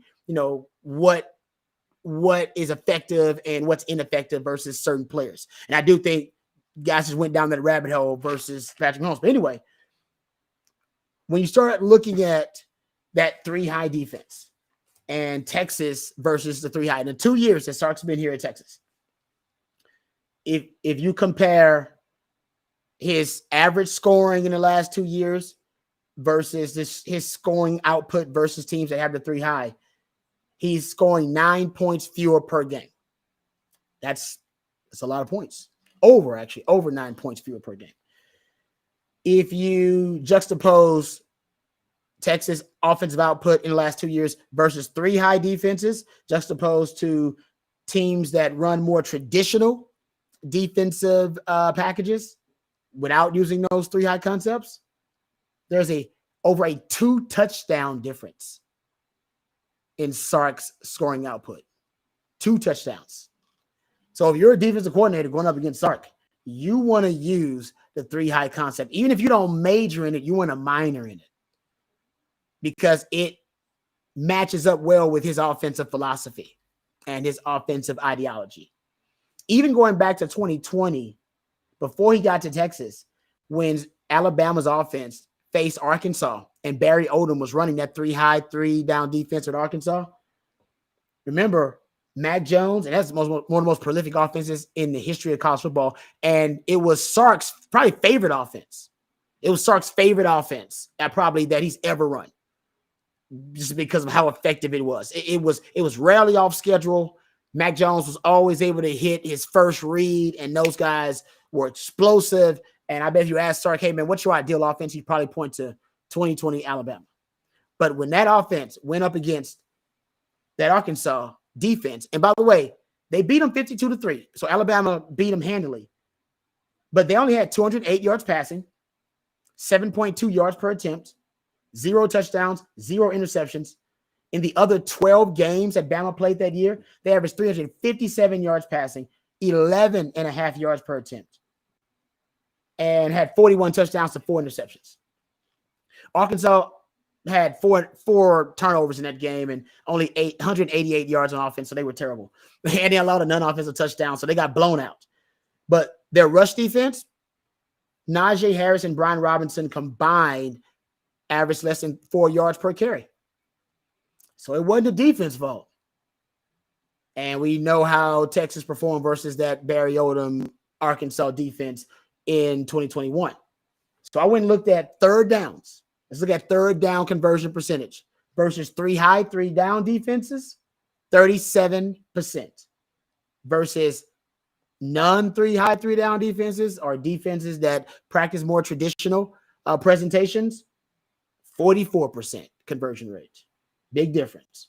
Passing yards per game versus 3 high, you're at 186 passing yards per game versus defenses that present a more traditional presentation and package, you're at 265 passing yards per game. Yeah. Sark's offense in the last 2 years, if you're looking at the times he's averaged more than 7 yards per attempt in the last 2 years, it's happened 15 times where his team's averaged over 7 yards per attempt. and only 2 of those were versus 3 high, 3 down defenses. Just 2. Stats don't lie. The numbers don't lie. The pattern is clear. The trend is clear, right? One time is, a coincidence. Maybe twice, look at that. Oh man, that could be an outlier, something like that. 3 times, that's a pattern. 4 times, that's a trend. Man, you get into the 5 times, that's habitual. That's who you are. So we're close to getting to maybe this is just the defense that works the best versus Sark's offense. Touchdown interception ratio, 15 touchdowns, 9 interceptions total versus 3 high, 3 down. You had 35 touchdowns, 7 interceptions versus none 3 high, 3 down defenses. That's going to be key for Sark. That's going to be a big, it may end up being, because you're going to face 4 teams next year that will be, and honestly, you may have more teams running. Like I said, if I was playing against Sark, I would use it just that week. Now, TCU runs it, K-State, Iowa State. You got teams, but if I was a team just using it that week, and of course Arkansas used it against Texas, I would break it out that week against Texas. All right, just because it works so effectively. Just like Kryptonite can turn Superman into a shell of himself and end up being a weakened version of Clark Kent. That 3 high defense turns Coach Sark into Coach Steven. Right? Yeah. And we won't Coach Sark. We don't want Coach Steven. Coach Steven is the coach that only gave Bijan the ball, 12 times with 0 targets versus TCU. That's Coach Steven. We don't want that guy. We want Coach Sark.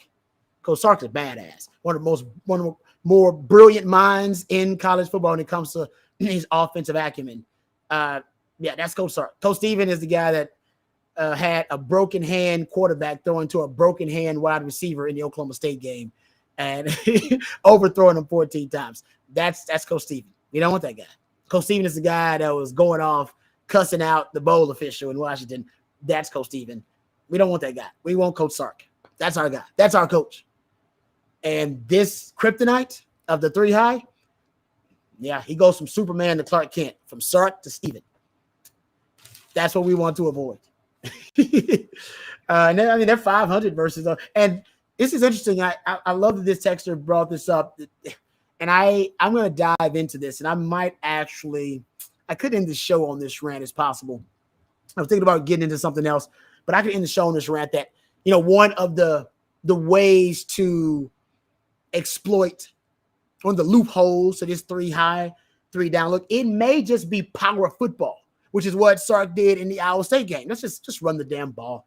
Let's just run the damn rock, run the damn ball. We can run the ball, then none of the ways and the reasons this defense is compatible or at least effective versus Sark's offense will matter. And let's go over the reasons why, right? Let's talk about why the 3 high, 3 down defense is really effective versus Sark's offense. First of all, what is Sark's offense? And that's a big part of it too.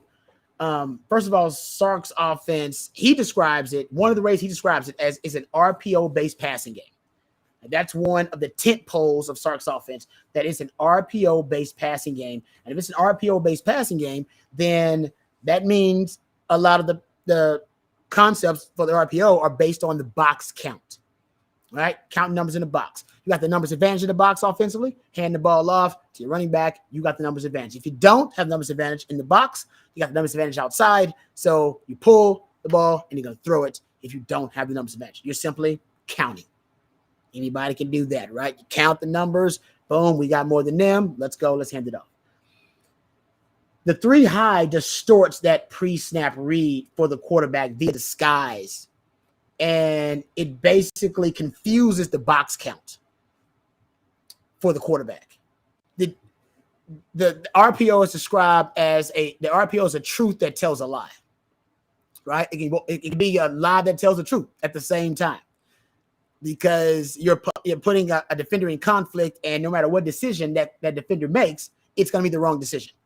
If that defender tries to play the run in the RPO game, they're going to throw it behind him after he decides to come up for the run. If he plays the pass, they're going to hand it off because he just left the box. All right. And that means they have the numbers advantage in the box. It's the truth that tells a lie.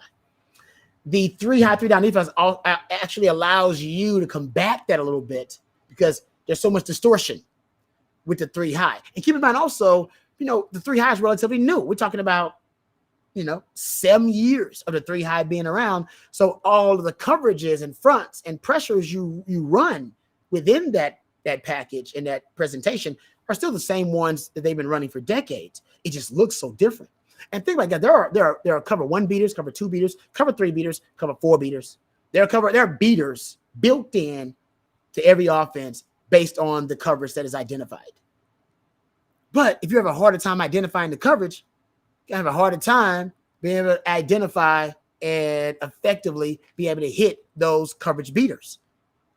And that's all the 3-high allows you to do, because everybody knows how a coverage looks from 2 deep safeties. Everybody knows how it looks from 1 deep safety because you've been looking at it since you were in middle school. You're looking at it for, I don't know, for some of these guys, depending on how long they've been playing the game, for 10-something years now. But not from the 3-high. You don't know how all that looks from the 3-high. It's a malleable defense. And that malleability is a nightmare for offenses who are trying to gauge things on a pre-snap read. Remember I told you yesterday about causing chaos? Dan Quinn's defense caused chaos at every level. All right, you want to run twists and stunts up front. You want to, have hybrid defenders in the back end, the 3 different safeties so you can move things around. It's basically a form of that philosophy. You cause a lot of chaos. And so if the RPO's based offense, sometimes you just inaccurately count or miscount the guys, the defenders in the box. Oh, sorry, coach, I handed it off. I thought we had the numbers. We did in the safety. He dropped deep at the last moment. And then they also have these flex defenders. One thing about the 3-high, 3-down defense, schematically, I think it embraces hybridism. It embraces multiplicity. Think about TCU's defense and Iowa State's defense. Those defenses have a lot of hybrid defenders. Hybrid defenders also are tough to it's tough to decipher their responsibility within the defense because they're movable chess pieces, right? You're moving them around the chessboard, right? It means the defensive end, they stood them up and they dropped them back. And then they had a linebacker that also can play the interior gaps. Or they had a safety that comes down the box. Sometimes he's outside. So that quarterback never really knows where those defenders are going to be. And he's guessing a lot of times, all right? It's a guesstimation for him. And that's also a big part of what makes the 3-high, 3-down defense so effective. It distorts the pre-snap read for quarterbacks, and they can't figure out how to get to the beaters. First, you got to identify the coverage within that package, and then identify your beaters. That's a lot going on for the quarterback. It's really effective in terms of discombobulating those guys. So I think for Sark, that's why it matches up well with the RPO game. There's a riddle in defense. He says it's a great riddle they talk about all the time in defense. And it's a trick question. So if you're stupefied by it, don't worry. Don't freak out. How do you defend more space with fewer defenders? How do you do it? And essentially, it is meant to be a thought experiment, one that sparks the intellectual curiosity of a great football mind or football theorist. And there are a lot of different ways to answer the question. There is no right answer. I don't know if there's a wrong answer either, but based on how deeply the coordinator or whoever you ask the question to, how deeply they think about it and ponder it, and how deep down the rabbit hole they go, will show you their kind of intellectual curiosity. And 3-high, 3-down is actually one of the answers to the question of how you defend more space with fewer defenders, because you're stealing gaps, right? And you're able to distort the pre-snap picture for the quarterback, which is going to make him, all right, less likely to get through all of his progressions, which means I don't have to defend the entire field. He's not getting through all his progressions, and then all the guys on the field are not a threat. He's only getting through half of that progression before he's able to process exactly what's happening. So I think it's just another way for defensive coordinators to infuse chaos, confusion. Like I said, still running the same coverage. They're still running the same coverages. They're still running the same, fronts, pressure packages. All that's the same, guys. It ain't that different. But for Sark, I do think he struggles with trying to identify exactly where the weak points, because the weaknesses within the 3 high, because it's such a malleable back 7, they're continuously being reallocated within the defense, or they're being moved to different spots within the structure of the defense. So yeah, you're always going to be weak somewhere on your defense. There'll be a weakness. There's no question. Sometimes it could be in the front, sometimes it could be in the coverage where you're most vulnerable, where you can easily be exploited.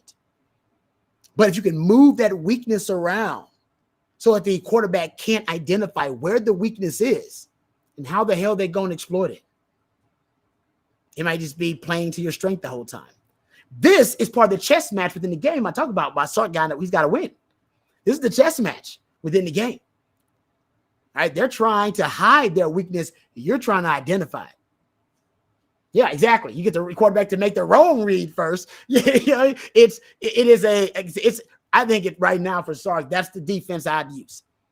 If I don't give a damn who you are, I would, if I was them, I'd break that defense out. And I don't think Sark's going to be able to win a Big 12 title until he figures it out. And it could be just playing power football. We can get into that next segment. It could be playing power football. And we might need a nickname for this package too, actually. We come back, maybe we can end the show talking about this specific package for Texas, because I've been intrigued by it. I started following it last year. I remember when Sark tried to pull the okie doke on us, and he told us that he was using Carrick as basically for depth at the tight end position. Remember, he's like, it was in the early game. It was in that the first game of the season, I think it was. Right before Bama, he says, I'm using Andre Carrick because I want to create some depth at tight end. And I said, man, that's just a straight up okie doke right there. There ain't no way you need Andre Carrick for tight end depth when you got a JT Sanders in there. You got some tight end depth. No, that was a special package that he wanted to test. Right? He wanted to put it in test phase versus the first opponent that Texas faced. And then I think he wanted to get into potentially what it could do versus Bama and hold up versus Bama. That's exactly what happened. So we'll talk about this 6-0 line package when we come back, because Kyle Flood loves it. And Sark, I'm not so sure loves it as much as Kyle Flood does. Kyle Flood loves it, but I'm not sure Sark loves it. Sark likes it, but he may have to fall in love with it. It may be one of the ways that he can find a loophole within that 3 high, 3 down defense. We'll come back. We'll address that. That may be actually last segment of the show. So if you want to get something in, a question in, hit me via the super chat. I'll answer anything that you want. Coming back on the Rodcast, we're going to let it breathe in 3, 2, 1. This Orangebloods recruiting flashback focuses on one of the most infamous recruitments of the last decade, a recruitment that ended with what has forever been remembered as Malikmas. Malik Jefferson was a 5-star prospect by Rivals when he signed with the Longhorns, finishing as the nation's number 28 overall prospect, the second best prospect in Texas, and the number 1 outside linebacker in the country, according to Rivals.com. While Jefferson is sometimes remembered for never quite emerging as a superstar for the Longhorns, look at who was ranked ahead of him in these 2015 in-state rankings and just below him. While Kyler Murray should have been the number 1 prospect in retrospect, Jefferson was easily the best of the top kids in the Rivals rankings that year. What most people remember about the Jefferson recruitment is that it was a close victory over Texas A&M and seemed to launch the Charlie Strong era into the stratosphere. For most of the recruiting process, Jefferson was leaning heavily to Texas A&M. But when the Aggies went through a defensive coordinator search following the 2014 season, Jefferson and A&M coach Kevin Sumlin had a bit of a disconnect, as Sumlin wasn't very open with his plans for a hire, which Jefferson felt was critical information to any decision that he was going to make. That disconnect opened the door for Strong to step in. When Jefferson made his announcement on December 19th, 6 days from Christmas, Strong was able to completely swing the recruitment in the UT's direction. Jefferson chooses the University of Texas at Austin.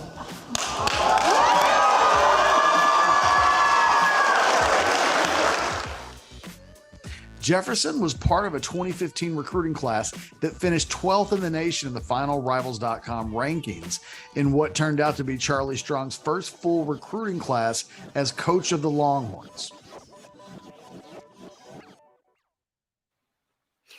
All right, welcome back to the Rodcast here. We're going to get into some more Texas football conversation. Like I said, you got any questions that you need me to answer, hit me up on the Super Chat. I'll interrupt the show. We'll stop things and answer your questions. All right, let's get to this 6-0 line package from last year, which I started tracking it with Andre Carrick because he was the 6th offensive lineman last year. But now you got Kyle Flood saying, I got 8 offensive linemen. You got 5 starters returning. He's got 3 guys behind them that are starter worthy at this point, give you starting reps. So I think that's why he likes playing 6-0 linemen, because he thinks he's got, 8 actually caliber starting offensive linemen. He also, I saw him at a coaching clinic online. I didn't go personally, but I saw him at a coaching clinic, and he said that his goal, that he would like to play that 6-0 line package 35 to 40% of the time. Yeah. And I was like, 35 to 40% of the time. Last year you were hovering around 15% of the reps with the 6th offensive lineman. And I actually like the package. I do. I like it. I'll give you some of the stats about the package later. But I do think bringing in Paul Chryst you may also bring in another advocate for these extra O-line packages. When he was at University of Wisconsin, his last 2 games, think about his last, so this is, I'm going as recent as I can get. His last 2 games at Wisconsin versus Nebraska and Minnesota, Wisconsin used 6 offensive linemen on 22 snaps versus Nebraska and Minnesota. That accounted for 47% of all their 6-0 line snaps that season. So basically, on his way out, he was embracing the 6-0 line package, probably for different reasons. I didn't go look at pass protection and what was going on there at Wisconsin at the time. In 2012, Paul Chryst had Matt Canada as his OC. And Wisconsin had a package they called the Barge. And it was a 7-0 line package. They also had a Hippo package in 2019 that they used with 7 offensive linemen too. They had a tight end that was kind of a makeshift, basically kind of an Andre character. They kind of used as a tight end, but he was basically a bigger tight end, but he looked more like I think he was he was basically an offensive lineman that they had transitioned to tight end. And also 2021, those last 2 games of the regular season that brought up about Wisconsin and Paul Chryst, like I said, that was the last time we got a glimpse of a Paul Chryst offense, and he was using a lot of 6-0 line package. And I went to go try to figure out when Sark and Kyle Flood may have been inspired by the 6-0 line package. And all I could find was that around 2010 in the NFL, a lot of teams started running extra offensive line sets. The Oakland Raiders, one of those teams. There are a bunch of them. The Giants were one. The New Orleans Saints were one of those teams, started running a lot of 6-0 line sets. And in 2018, Seattle Seahawks, they went from bottom 10 in rushing that year to one of the top rushing teams in the country. And the reason that they did it from 2017 to 2018, because they started using a ton of 6-0 line sets. That was one of the keys to their transformation offensively. And that year, 2018, remember, Sark's in the NFL at that time. He's a coordinator then, and he's studying teams from all over the NFL. And I'm sure he's studying Seattle because that's his old head coach, Pete Carroll. So I'm sure he looked up some Seattle film every now and then, at least checked out what they were doing. And in 2018, the deep passing numbers for Seattle also skyrocketed. They went that year, Russell Wilson's deep passer rating, 20 yards or more down the field. That's a deep pass. 128 passer rating. He had 15 touchdowns, 1 interception. And they were throwing the ball third most deep passes in all the NFL.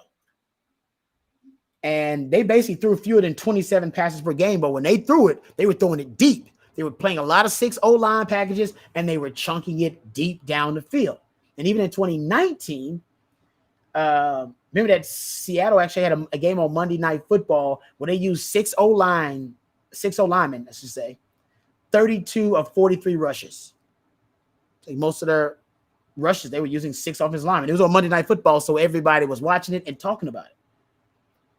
It was the second most rushes with the team for 6 O-linemen that year. I think Pittsburgh had more. So we had a lot of teams in the NFL around from a 10-year span from 2010 to 2019. They were experimenting with 6 O-line packages. And in that time span, Sark was in the NFL toward the latter end of that. And I think that influenced Sark because Sark wants to play bully ball.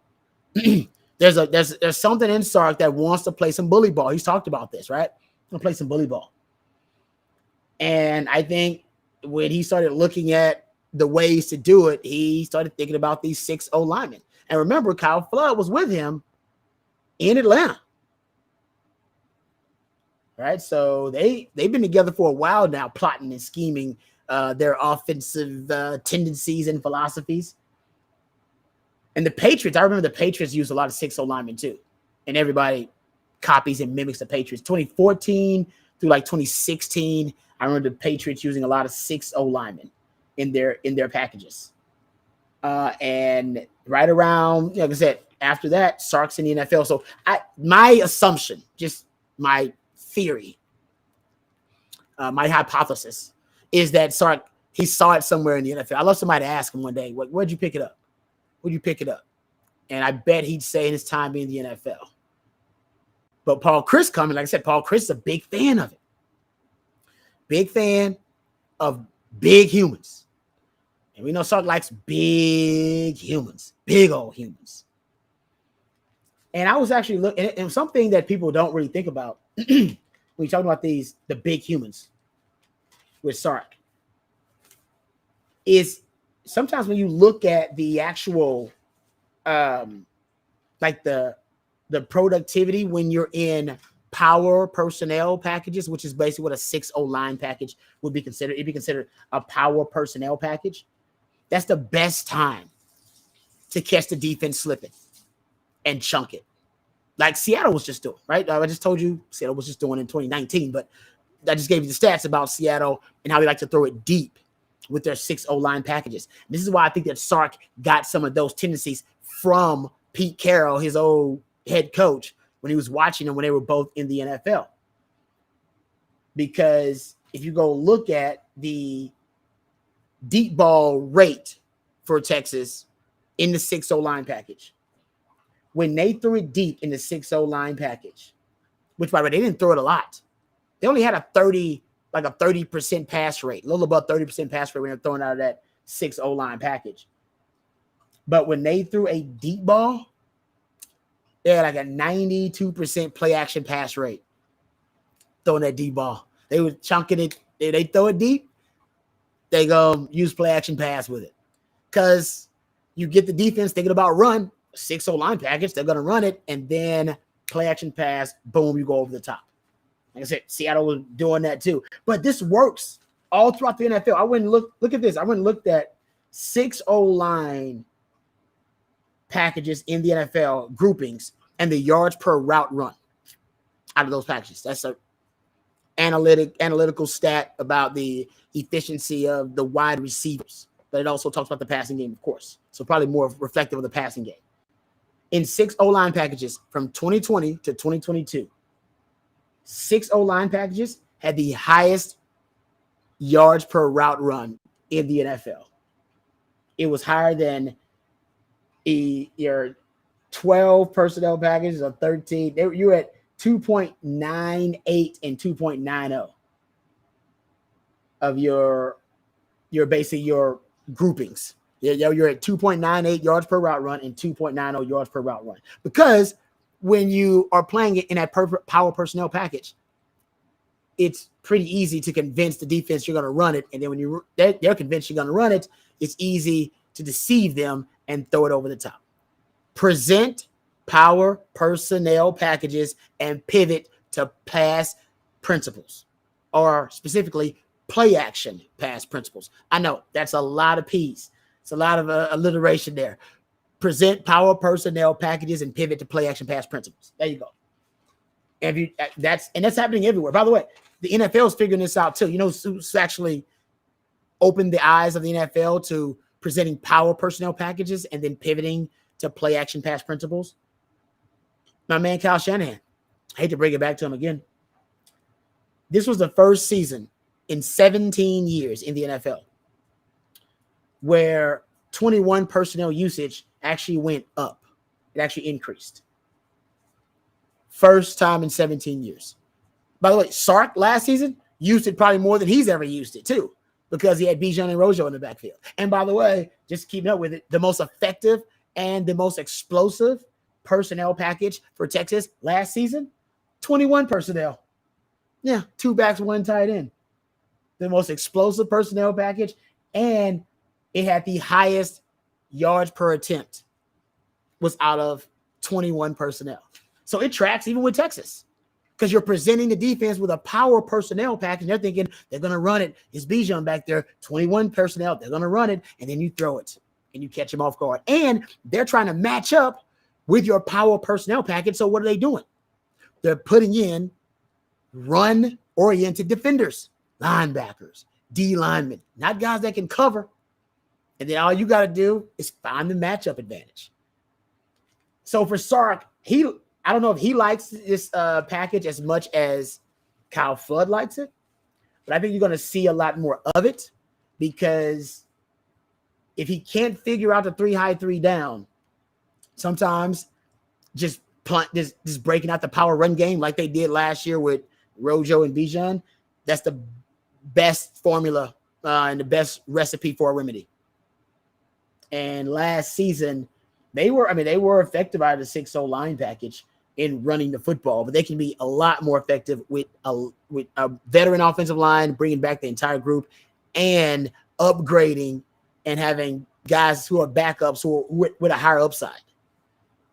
Now, you don't want to be taking off, Jatavian Sanders off the field. You don't want to be taking off X-Man, Jay Witt. So you got to be careful with the package. I think last year, like I said, you were around 15%. You don't want to overdo it.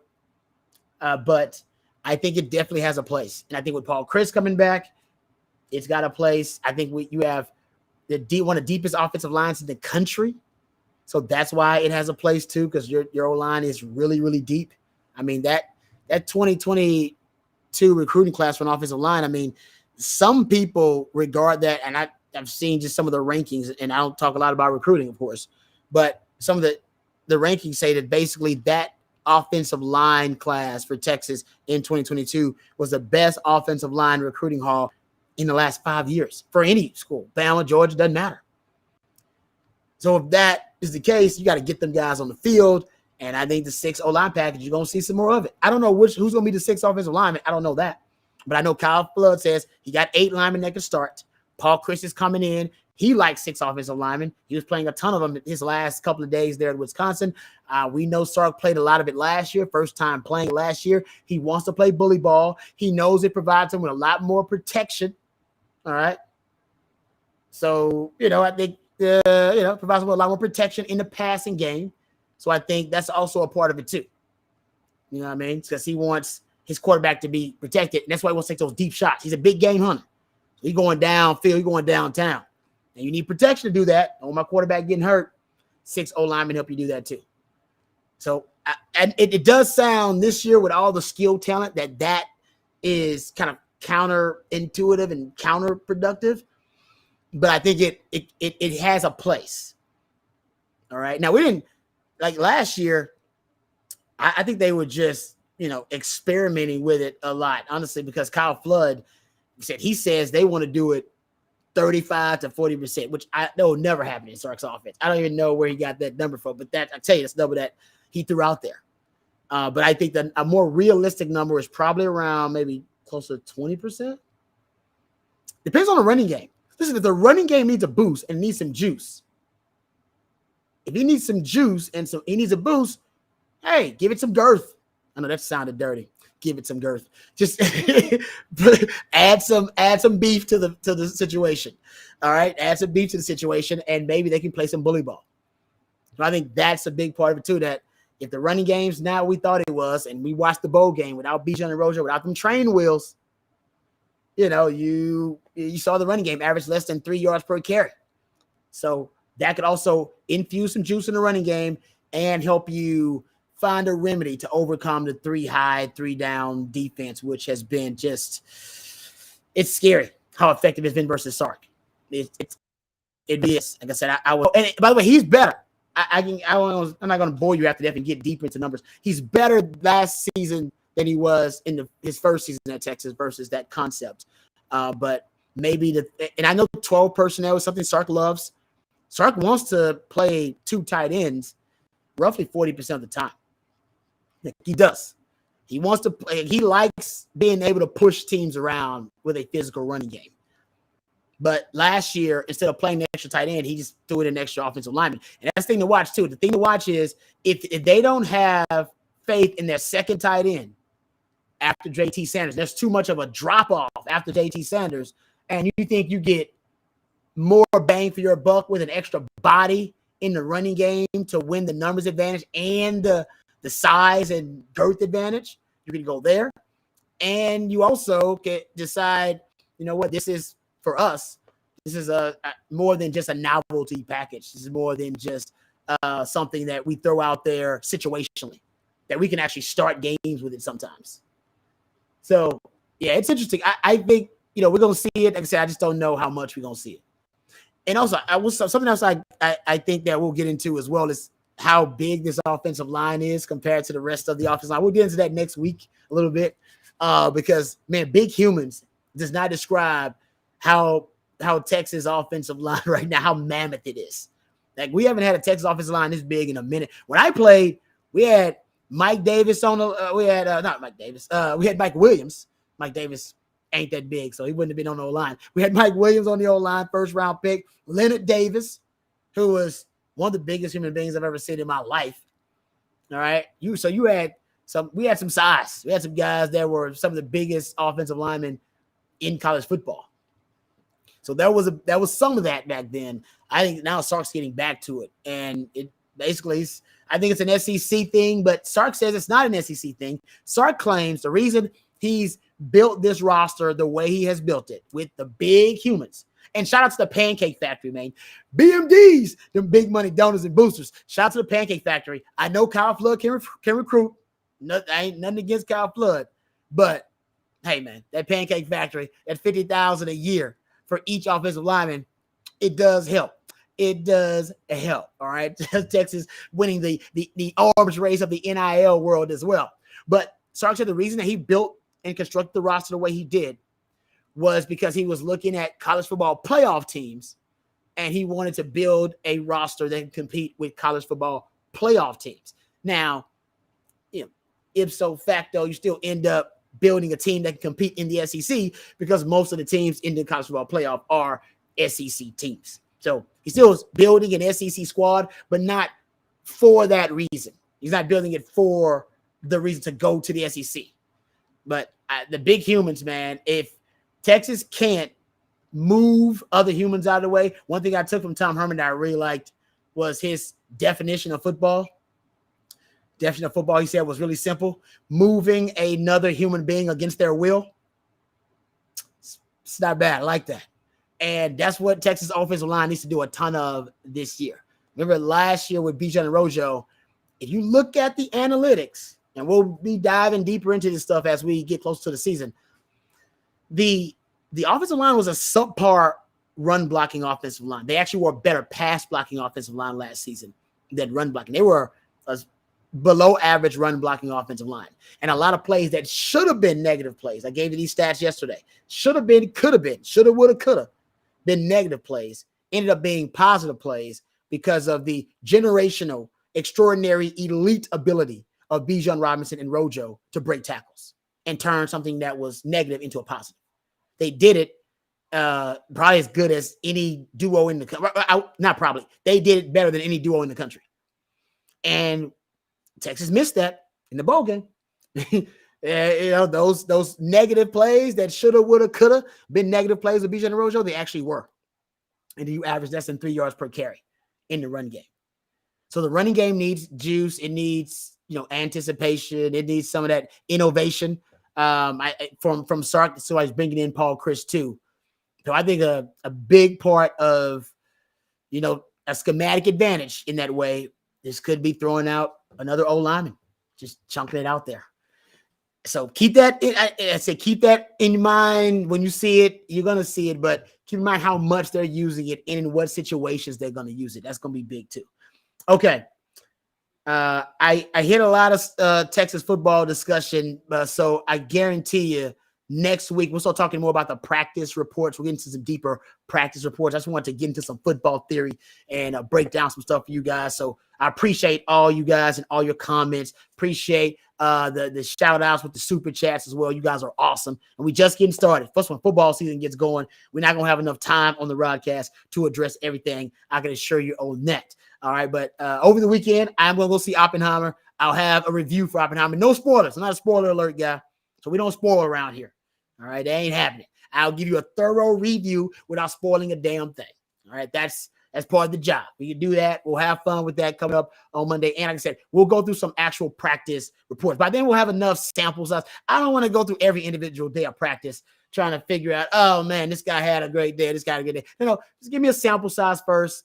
And then we'll start to see who's consistently getting good reports out of practice, who's stepping up. And let me go talk to some folks, talk to some of my sources behind the scenes who are at practice. And then we'll get you some really good practice nuggets, and we'll start talking about what this team is actually going to look like. So really excited about the Rodcast. Shout out to my man Blake behind the scenes, always hooking this up, making magic happen. Been great a couple of days so far, and my man Blake has really been the real MVP of this thing, because I can't do any of the stuff that he does. He's got like 5-6 jobs behind the scenes that he's taking care of just to make sure that everything goes smoothly. So thanks to my man Blake. Thank you to you guys out there for participating.